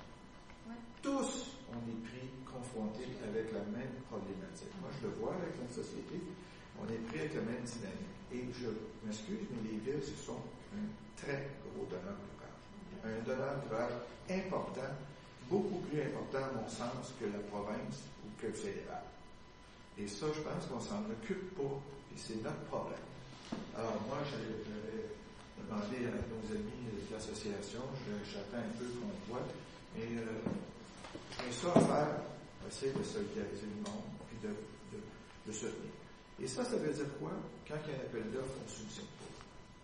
C'est aussi simple que ça. Quand il va y avoir simplement 2 ou 3 imbéciles qui vont soumissionner, bien à eux. Qui veulent travailler à demi-tarif, bien à eux. Mais il faut être capable, à un moment donné, de se tenir. Les concours, c'est une façon de procéder, mais on est confronté aussi à la même dynamique. Quand vous avez un concours, comme celui que je vis avec le gouvernement du Québec, à Québec, pour le Musée des Beaux-Arts du Québec, ils ont voté un budget de 42 millions. Ça représentait à peine 300 $ du pied carré. Quand on sait que les charmants fonctionnaires qui ont préparé le programme savent, ils devraient le savoir, qu'il n'y a pas un projet de musée au Canada qui s'est fait dans les 5 dernières années entre 600 $ et 700 $ du pied carré. Et qu'on nous demande de faire une œuvre internationale, de calibre international, avec un budget de 42 millions, et on voit exactement ce qui se passe, actuellement le projet est arrêté, il est bloqué, parce que le cher gouvernement préfère ne pas aller de l'avant parce qu'ils ne sont pas capables de mettre l'argent à bonne place pour faire un projet de qualité. Alors, c'est ça qu'on vit. Alors, donc, une mauvaise écriture, un mauvais budget, un budget mal planté, puis une façon de faire qui n'a pas d'allure. Et je vais vous dire une chose, vous travaillez avec le ministère de la Culture, je viens de finir le programme pour le musée des Beaux-Arts qu'on va agrandir pour le lancer en concours. Et je peux vous dire que le pire, je le dirai publiquement devant nous autres, le pire, ça a été le calvaire que le ministère de la Culture nous a fait vivre avec ce projet-là. Ils imposent des règles et des procédures et une commande, comme Maxime Frappier disait tantôt, qui n'a pas de. Alors, on mêle tout. On essaie de faire le mieux. On impose un estimateur, ainsi, ça. Ça devient, même pour le client, vous savez, le musée des Beaux-Arts, je vais vous dire, savez-vous combien coûte le concours à organiser pour le musée des Beaux-Arts pour une job de 18,5 millions, pris à même notre budget, 800 000 $. C'est le prix que ça coûte pour ce projet. 75 000 $ de bourse qu'on va donner à 3 compétiteurs, plus tous les frais des spécialistes en coûts qui doivent estimer tout ça, nos frais à nous autres, le conseiller professionnel, et j'en passe. On arrive à 500 000 $ plus le délai qu'on a perdu de 8 mois pour arriver à une entente avec le gouvernement sur le vote du concours. Alors, je veux juste vous dire une chose, et je pourrais vous entretenir comme ça pendant des heures. OK. Parce que j'arrive à vous dans un instant, mais j'aimerais ça aussi, Marie-Josée, en quelque part, sur. Donc, vous avez mentionné, Madame, que c'est en 1991, je pense que cette politique-là a été adoptée, ou ça? Non, ça a commencé. Le premier projet pilote en 92. 91, le premier projet. Pilote, pardon. Donc, quand même, il y a plus de 20 ans. Et je veux dire, là, ça fait quand même un certain temps que le Design Montréal existe. Et cette question, moi, me titille, est-ce qu'on a, à travers donc, ces expériences qui sont quand même, qui datent de maintenant plusieurs décennies dans le cas du gouvernement du Québec et plusieurs années de la ville, est-ce qu'on a éduqué les fonctionnaires et les élus? Est-ce qu'ils sont plus sensibles à cette réalité-là? La dernière prise de parole que je prends après Caroline, c'est son quotidien, en plus de ça, encore plus que le mien. Nous, on voit un progrès énorme à la ville, mais c'est sûr que j'ai un parent. L'arrondissement Saint-Laurent sont rendus à leur 3e ou 4e concours. Les gens de l'arrondissement sont habitués de plus en plus à ce processus-là. Ils sont moins inquiets que ce que tu viens de vivre avec le ministère de la Culture du Québec. Ils en demandent moins, les programmes sont plus légers, ils sont capables de... C'est pas ce que je viens de voir. Non, mais c'est... Je parle pas des 6 mois, je parle du ministère de la Culture. Moi, je te parle des gens de l'arrondissement Saint-Laurent parce qu'on n'est pas assujettis aux mêmes règles que le ministère de la Culture quand ce n'est pas des bâtiments culturels. Donc, il y a un progrès. Chaque fois qu'on fait un concours puis qu'on l'accompagne, puis qu'il y a des fonctionnaires avec qui on travaille, bien, il y a un leg, il y a une expérience, les gens se familiarisent. C'est comme la première fois que tu montes un appel d'offres. C'est pas évident. C'est un cadre législatif qu'il faut complètement modifier. C'est des avocats à la ville qui ne sont pas habitués à la façon dont on fait des contrats au lauréat. Il faut demander des dérogations au ministre. Je veux dire, le diable est dans les détails. C'est une nouvelle façon de vendre la ville. Il y a une évolution. Il y a une évolution. Deuxièmement, les élus qui viennent de changer. Mais il y a quelque chose de très intéressant avec le concours qu'on ne pouvait pas faire avec l'appel d'offres. C'est que le fait qu'on fasse des audiences de plus en plus publiques du jury, on présente les 4 ou 5 finalistes, les gens ont un brief, le public voit qu'avec un brief, il y a un effort créatif qui se produit puisqu'on a 4 ou 5 propositions qui s'en vont dans des sens différents. Donc, le public qui est invité aux audiences est de plus en plus sensibilisé au fait qu'il n'y a pas qu'une seule façon de répondre à une adresse téléphonique ou à un hôpital, il y a plusieurs façons, et ça, il y a un côté très pédagogique à ces audiences publiques. Dernière chose, on présente le lauréat depuis quelques mois. Le lauréat de nos concours est invité à présenter son concept au comité exécutif pour que les élus comprennent le choix du jury. Alors, on y présente l'argumentaire et les raisons pour lesquelles le jury de professionnels et d'experts a choisi. Et NIP Paysage est venu présenter son projet pour la promenade Smith. Ce qui fait que les élus peuvent s'approprier les raisons pour lesquelles ils comprennent le projet et les raisons pour lesquelles ce choix a été fait. Donc, on utilise le concours comme outil réellement pédagogique pour sensibiliser plusieurs. Je finirai en disant une affaire. Oui, la mobilisation, je crois qu'elle doit être, quand on dit qu'il y a des designers urbains, je crois que si vous étiez l'ensemble des métiers qui font la ville ensemble pour revendiquer une réforme de cette loi, ce serait beaucoup plus fort que seulement un groupe. Deuxièmement, j'étais au rendez-vous de la culture mi-parcours Montréal Métropole Culturelle lundi, il y a une semaine. Le mot architecture n'a pas été prononcé une seule fois dans toute la journée. Il n'y avait pas d'architecte dans la salle, nous étions 900. Alors, comment voulez-vous qu'on reconnaisse la portée culturelle de l'expression culturelle d'un cadre de vie par l'architecture si ces métiers ne sont pas du tout impliqués dans le projet culturel de la Ville de Montréal? Alors, on a un gros souci, parce que là vraiment, personne n'y était, alors que nous, on est là, généraliser la pratique des concours, une métropole culturelle, ça doit se voir dans son cadre de vie, ça doit pas être juste. L'art public était là à fond, ils ont été chercher énormément de fonds pour augmenter la présence de l'art public sur le domaine public, évidemment. Mais l'architecture, zéro. Donc c'est pas un lobby finalement. Alors, franchement, il y a beaucoup de travail à faire, Claude, faut que tu me le Odile. Bon. Allez-y. Il y a beaucoup de points. Ceux que j'avais en premier pour répondre, je les ai perdus.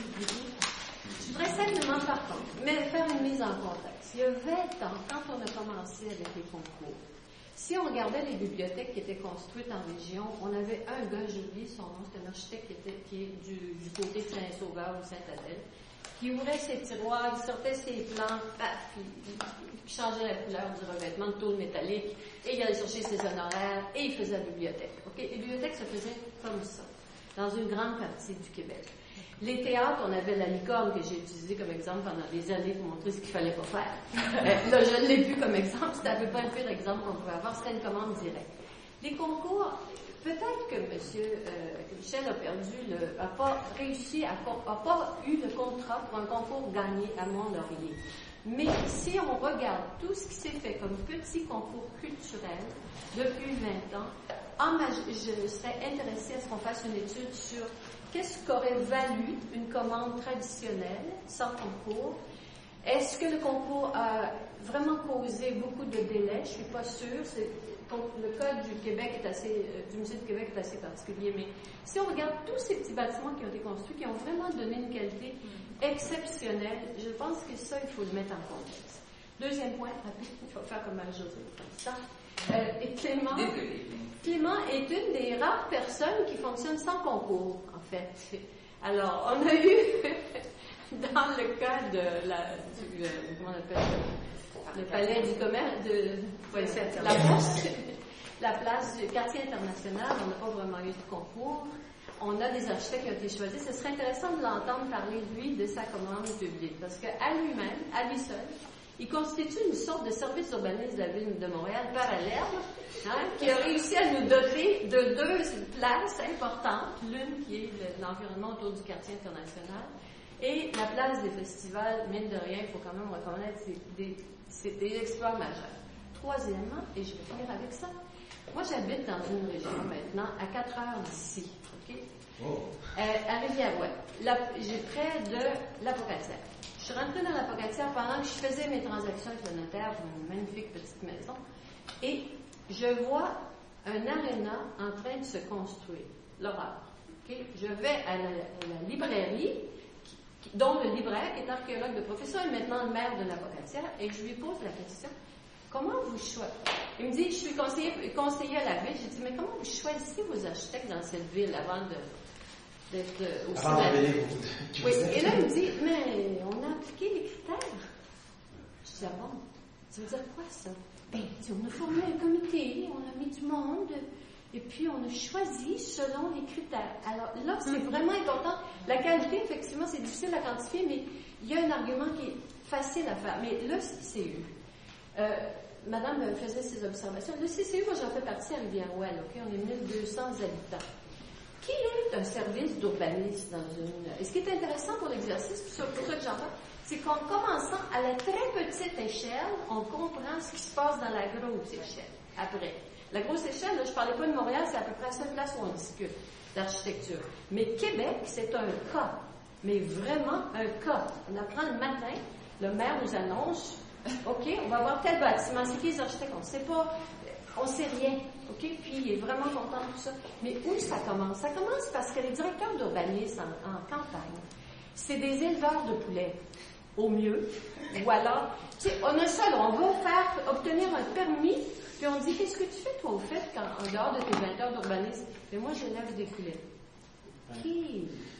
Alors, je veux pas trop m'étendre là-dessus, mais le CCU, c'est vraiment important que de plus en plus de personnes qualifiées en fassent partie avec les citoyens, de sorte qu'on est capable d'avoir Mais c'est intéressant ce que vous dites sur Québec, parce qu'il y a quand même eu 16 ans avant le maire Lamont, il y avait la maire Boucher, le maire Lallier était là, il a bâti une fonction publique qui est très sensible de l'architecture. Donc, le rôle, mais en fait, ça serait, on va avoir un débat là-dessus. Mais donc, monsieur ici, puis après ça, oui, certainement, mais vous avez levé la main, puis après ça, je vous...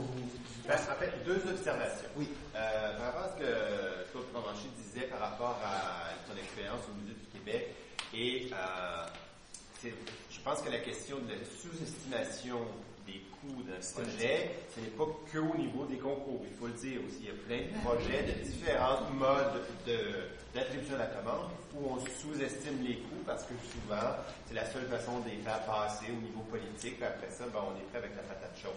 Donc, c'est un réel problème. Je pense que ce que mentionnait M. Provencher par rapport au Musée des Beaux-Arts du Québec, tout le monde s'en désole, c'est épouvantable. Mais c'est aussi un phénomène qui se passe dans d'autres modes d'attribution de la commande. C'est pas uniquement au niveau du concours. La deuxième chose, c'est que je suis plus surpris, par contre, par rapport à la perception qu'on puisse aussi facilement changer la loi des cités et villes si on se mobilisait. J'ai quand même l'impression que l'Ordre des architectes, avec André Bourassa, a fait beaucoup de représentations à cet effet-là. Est-ce que ma perception est mauvaise, est fausse?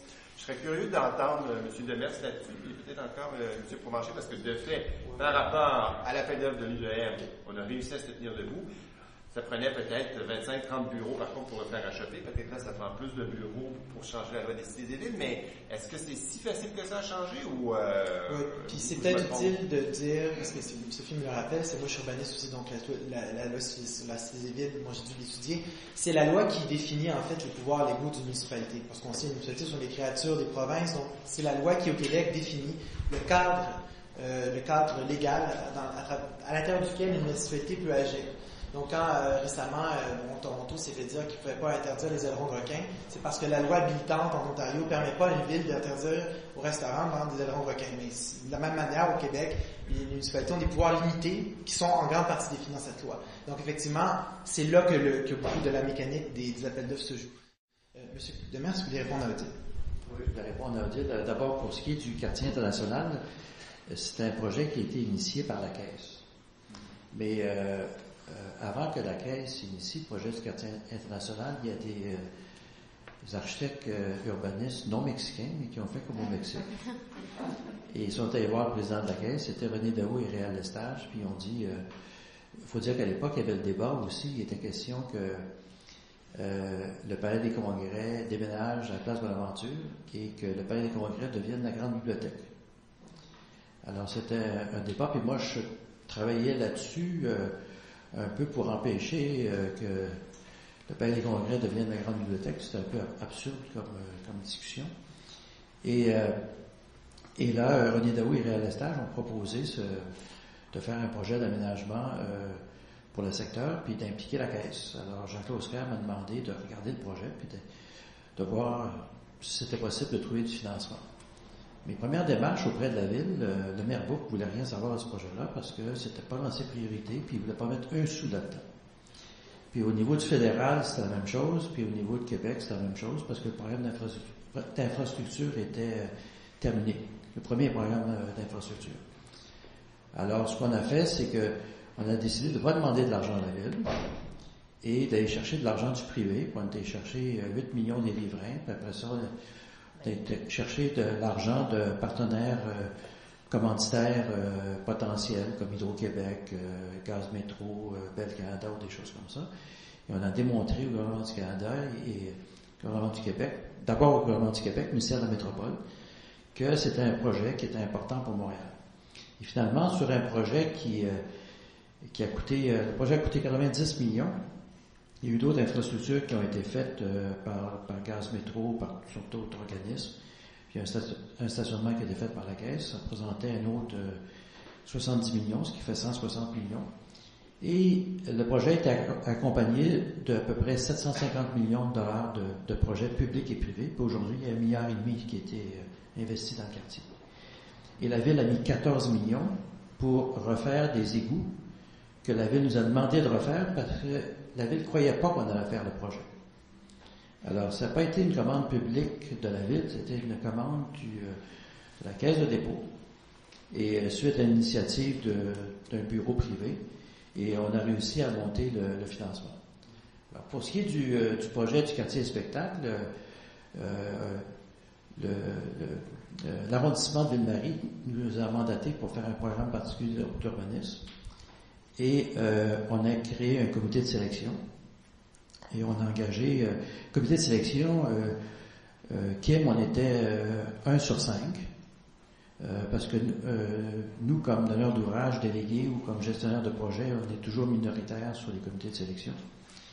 Et sur le comité de sélection, il y avait un représentant de l'arrondissement, un représentant de la ville, il y avait 2 représentants de l'extérieur et il y avait moi. Et c'était sur dossier. Et le meilleur dossier en termes de concepteur en design urbain, c'était Daoud Lestage, c'est comme ça qu'ils l'ont eu. Et après ça, pour une question de droit d'auteur, parce que je pense que quand on demande aux gens de faire des esquisses, la moindre des choses, c'est qu'on trouve une façon aussi d'être capable de les par la suite, parce que c'est eux qui ont conçu l'idée. Et parce qu'ils avaient conçu l'idée de la place du quartier spectacle, on a continué avec eux, puis c'est comme ça qu'on les a mandatés. Alors, c'est une formule qui m'apparaît tout à fait correcte dans les circonstances. Et puis, c'est vrai qu'il n'y a pas beaucoup de firmes qui font le design urbain à Montréal, il n'y en a pas assez. Et le design urbain, c'est pas mal plus compliqué que l'architecture. Les gens pensent que c'est simple, mais si les gens voyaient le nombre de feuilles de plan qu'il y a pour un projet de design urbain, là, c'est assez incroyable le nombre de plans et de détails que ça prend pour faire un projet de design urbain. Est-ce que ça répond à ta question? J'ai déjà travaillé dans le cadre de concours Chaussures-Odéry, par exemple. Je pourrais en parler pendant des heures. Oui, mais en fait, je trouve qu'on a un peu trop concentré la discussion sur les concours, parce que c'est beaucoup plus large. Effectivement. Il ne reste pas beaucoup de temps, mais parce qu'on a les moyens. Oui. Oui, allez-y, M. Provencher. C'est clair que c'est jamais facile de changer une loi, mais c'est que si on est capable d'intervenir d'une façon solide et solidaire, je pense que tout est long et tout se fait. Et je pense que quand on ne bouge pas, il n'y a rien qui se fait. Et c'est clair que on en a parlé il y a 2 ans, on en parle encore, puis on va en parler encore dans 2 ans, si effectivement il n'y a pas une intervention musclée. Et musclée, ça veut dire on ne dépose pas d'ordre. C'est pas l'écologie, c'est vraiment un travail de syndicalisation. Et donc, on ne dépose pas d'ordre, et on invite tout le monde à le faire. Puis jusqu'à temps qu'on fait des représentations avant, et toute une démarche, stratégie comme n'importe quoi. Alors donc, maintenant, moi, mes oreilles se lisaient par bout parce que on parlait de grands bureaux, de petits bureaux, concours, autres commandes. Je pense qu'il y a beaucoup de façons de faire de la commande publique, puis de choisir des candidats pour faire des projets. Parfois, un concours, c'est une formule intéressante, mais je ne voudrais pas qu'on mette tout dans le même bateau, puis qu'on pense que c'est la seule manière. Okay. On finit, nous, la Maison des Marins avec notre client Clément Demers. Je pense que tout le monde s'entend, on a fait ça à Gdańsk, c'est un succès. On a fait, je peux donner autant de projets qui ont été faits en commande directe, qui n'ont pas fait l'objet d'un concours, qui ont été un succès. Je pense que tout est dans le choix des professionnels, le jury, le comité. Et c'est vrai que dans les petites villes, probablement, qui ne sont pas bien équipées à ce niveau-là, mais je pense qu'il y a plusieurs façons. Et moi, pour avoir participé pendant 16 ans la commission de la capitale nationale, le comité de design, c'était vrai que les mauvais projets, c'était parce qu'il y avait un mauvais choix professionnel. Quand on recevait un projet, puis on était rendu au bout du désespoir, et qu'on était obligé de dire, écoutez, allez vous chercher d'autres professionnels. Parce qu'un professionnel qui est mal choisi, qui n'est pas équipé pour faire un bon travail, c'est pas je vais m'améliorer. Ça, c'est clair. Okay, c'est intéressant. Le concours, de toute façon, mais le dossier de choisir un candidat, comme les stages ont été choisis, d'ailleurs les stages ont été choisis, c'est aussi une belle formule, une bonne formule. Puis, et vivre la compétition. C'est tout. Donc, dans les 12 minutes restantes, on va aller voir Mme Dubé dans un instant, mais dans les 12 minutes restantes, j'aimerais ça qu'on se concentre sur les moyens, donc de bonifier. On a mentionné plusieurs fois les comités de sélection, les jurys doivent être de plus haut calibre. Ça, c'est une chose que je pense qui est revenue. Donc, que ce soit dans le concours, que ce soit dans le CCU, que ce soit dans un autre mode d'attribution, le comité de sélection ou le jury, le cas échéant, très important. Oui, Caroline, puis ensuite on va. Oui. En réponse à Frédéric, oui, c'est compliqué de changer la loi sur les cités civiles, mais oui, ça se fait. Et il y a peut-être maintenant un bon moment pour le faire parce que si dans les jours, tous les jours, il y a une demande de changement. À titre d'exemple, on a fait une toute petite modification, puis je reviens brièvement au concours, mais une toute petite modification parce qu'avant, on ne pouvait pas faire des concours dans les autres disciplines que le design. On pouvait faire des concours, mais on ne pouvait pas donner les contrats dans les autres disciplines que l'architecture, je m'excuse. Parce que le contrat est en quelque sorte perçu comme un gré à gré suite à... mais c'est pour ça que vous dites, puis c'est intéressant parce que... Ça a pris 1 an et demi pour faire cette petite modification-là. Alors c'est un gros travail de faire vous dites c'est facile à changer, mais en même temps, ce qui est intéressant, c'est possible. Sauf que c'est à la fois opportun le moment et non opportun parce que, comme dit M. Coutu qui est parti, mais la transparence est sur les lèvres de tout le monde. On a parlé beaucoup de virginité là, dans le numéro d'esquisse qui portait sur le sujet de...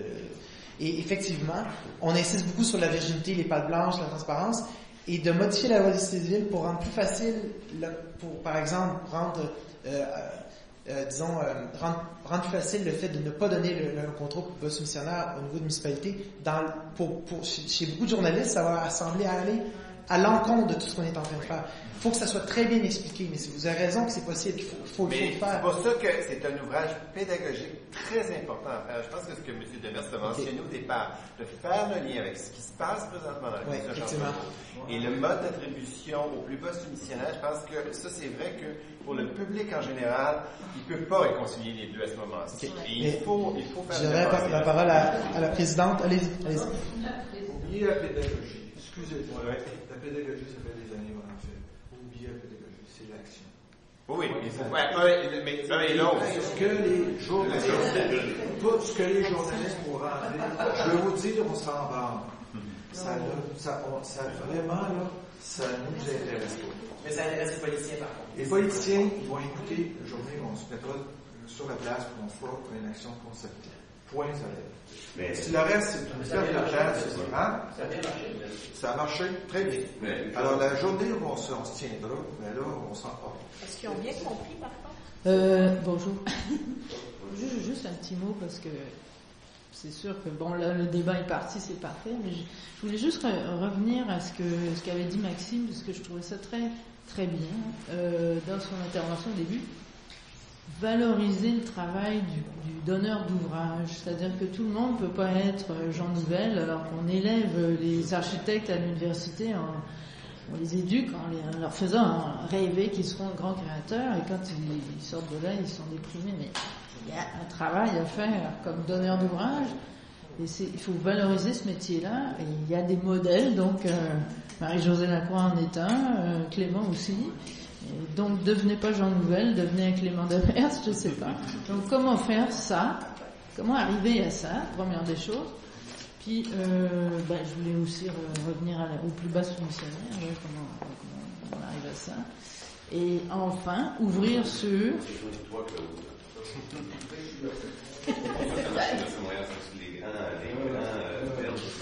prononcés aussi, pas juste les organes publics.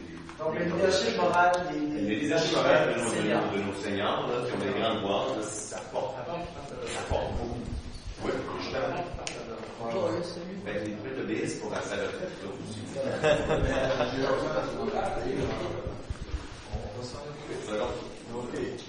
C'est ça, donc moi j'aimerais qu'on ouvre sur les autres professions, c'est-à-dire que oui, les architectes doivent se tenir debout, mais il y a aussi comment on améliore la qualité des donneurs d'ouvrage, et aussi la relation avec le politique, parce qu'on n'en a pas parlé du tout, mais une commande publique, c'est d'abord une commande politique, donc elle se retrouve dans les médias, donc les politiques, dans le fond, ce qu'ils veulent, c'est que ça coûte pas cher pour avoir des votes la prochaine fois. Donc, comment on fait à ce niveau-là? D'accord. Monsieur Languedoc, je pense que... Moi, je pense pas que ce soit les donneurs d'ouvrage sur lesquels il faut travailler. C'est plus sur la société en général. Moi, je pense que le fait d'avoir recours à un architecte, c'est une valeur ajoutée dans son projet. Et ça, il n'y a pas grand monde de convaincus de ça. Si le gouvernement, si le politique était convaincu, il changerait la table des honoraires. On a un décret depuis 1984 qui n'a pas changé. Puis depuis, nous, on a été les premiers là, à s'informatiser dans notre pratique architecturale au début des années 80. On a investi beaucoup d'argent. Mais depuis ce temps-là, tous les architectes, les urbanistes, tous ceux qui travaillent, investissent beaucoup dans leur outil de travail. Mais ça n'a pas influencé d'un iota la table d'honoraires du gouvernement. Moi, je pense que la société en général, notre pouvoir politique, ils sont vraiment pas convaincus qu'avoir recours à un architecte, c'est une valeur ajoutée pour leur projet. La journée que ça va changer, les choses vont changer. Là, ils sont convaincus que faire affaire avec des avocats puis les comptables, ça, c'est une grosse valeur ajoutée. Il faut savoir qu'un avocat gagne 4 fois le salaire horaire, 4 à 5 fois le salaire horaire d'un architecte, puis le comptable 2 à 3 fois. Quand on a vécu notre récession, quand on a vécu la récession 89, 91, 92, c'est pas compliqué. Les architectes étaient les deuxièmes moins bien payés comme profession au Québec. Le salaire moyen annuel était de 20 000 $. Il y a juste une profession qui nous a battus, c'est les notaires. 13 000 $ par année. Mais les avocats, ils n'en voulaient plus de notaires. Ils étaient quasiment en voie d'extinction. Parce que les avocats s'occupaient de tout. Mais là, si on ne réagit pas, on n'a pas eu le temps de parler des pétois, c'est ça pour un autre café, mais si on ne réagit pas, je vous le dis, c'est les ingénieurs qui vont nous manger tout ce qui nous reste, puis il ne nous reste pas grand-chose. Un peu que je le garde. Quand on parle de... J'ai oublié ce que je dis. J'avais tellement... Non, mais ce qu'il faut faire, puis je vais faire le parallèle avec ce que tu as soulevé, puis ce que j'ai dit en début de présentation, pour convaincre les gens de la valeur ajoutée de l'architecture, que l'architecture, la création, donne une plus-value et est un générateur de richesse pour un projet, il va falloir qu'on ait des sentinelles de la mort. Excusez-moi l'expression, mais il faut valoriser, premièrement, nos architectes sont dans le milieu du donneur d'ouvrage, qui commencent eux aussi à vraiment se sentir impliqués et interpellés par cette problématique-là, et qu'eux-mêmes, quand ils sont dans des commissions scolaires, quand ils sont à la SIC, quand ils sont dans n'importe quelle institution de la République, sont à la ville, continuent, il y en a beaucoup qui le font, mais continuent à porter un message, puis amener un message de à quel point l'architecture peut être une plus-value.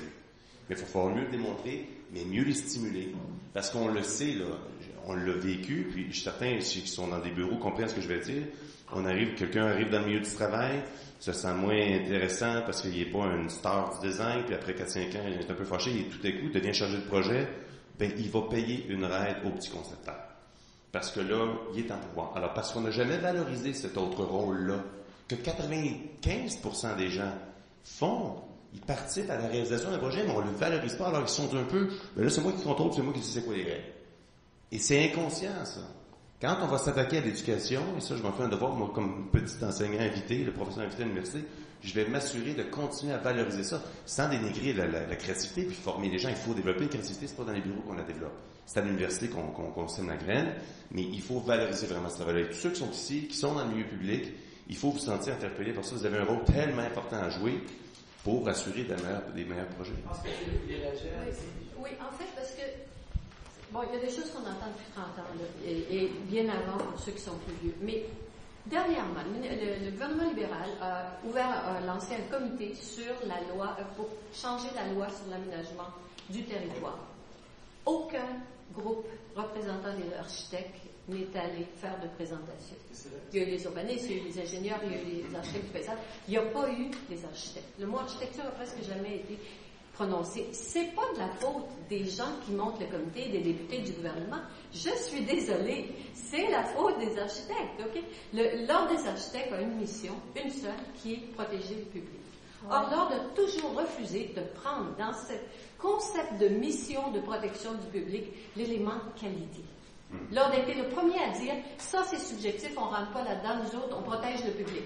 Non, ça a peut-être changé dernièrement, moi je suis sortie de l'Ordre quand j'avais ras-le-bol, mais c'est pas à la PPQ d'une certaine manière, qui, elle, peut peut-être assurer, mais l'opération de séduction, elle commence d'abord par ces institutions-là et par une implication. C'est pas en parlant entre nous qu'on change les choses.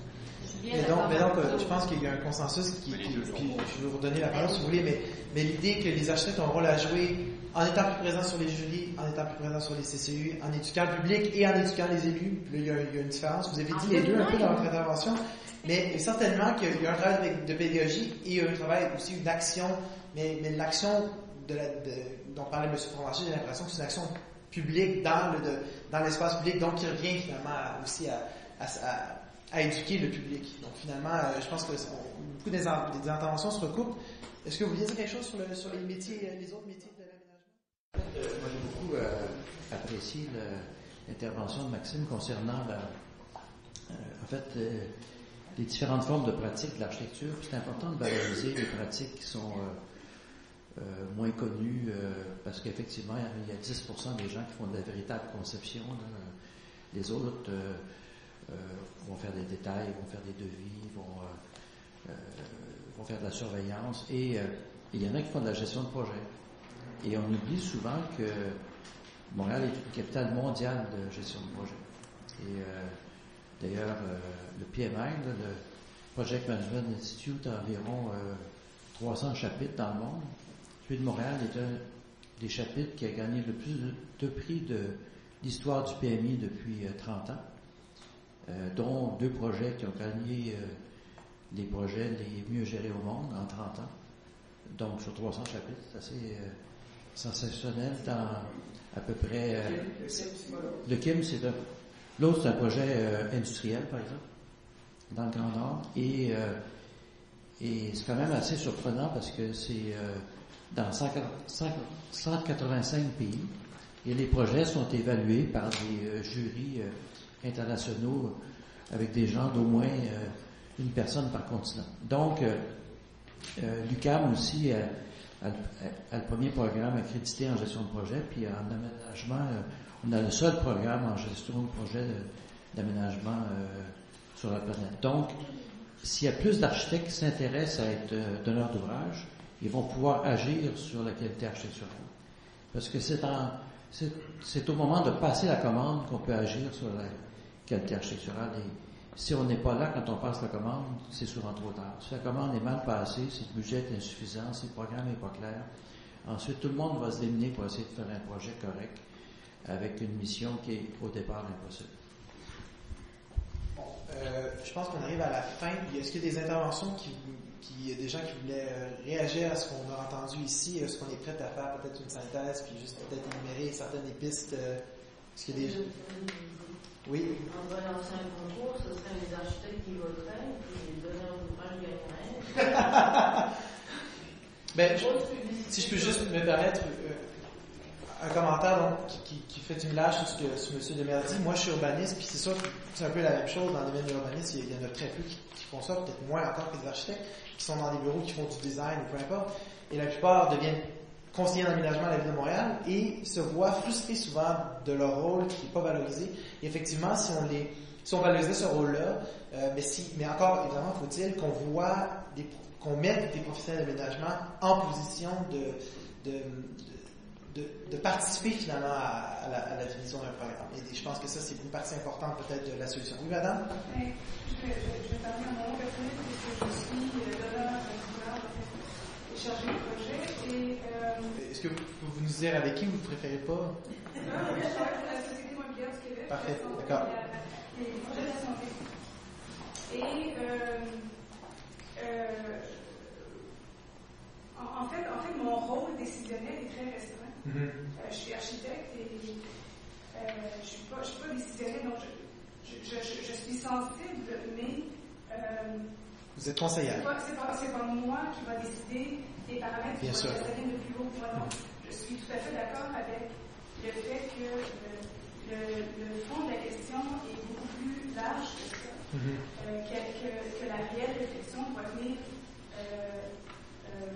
de la base de la société et que le politique va être enclin à changer et à élargir ses paramètres décisionnels.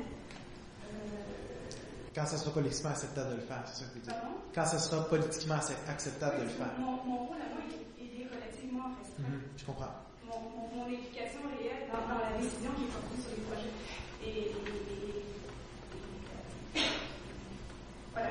Ce qu'il faudrait faire. Pardon? Ouais, qu'est-ce qu'il faudrait faire pour que ce soit moins restreint? Mais ça, c'est une autre question. Il faudrait que des architectes deviennent. Les paramètres décisionnels sont déjà définis. Oui, bien sûr. Je peux ne pas être d'accord, mais à ce moment-là, après ça, peut-on rêver d'un architecte à la tête d'un projet comme l'échangeur Turco ou Moi, je reviendrai juste avec mon opinion tout à l'heure, avec ce qu'il disait de l'ordre de ce que devaient être les architectes, que les architectes doivent avoir une mission, qu'on doit arriver à sensibiliser les donneurs d'ouvrage et le gouvernement.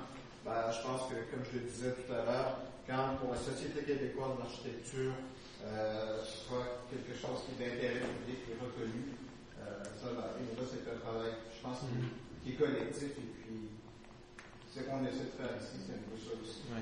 Mais je pense. Ouais, soutenez la marque, oui. Je vous remercie d'être venu.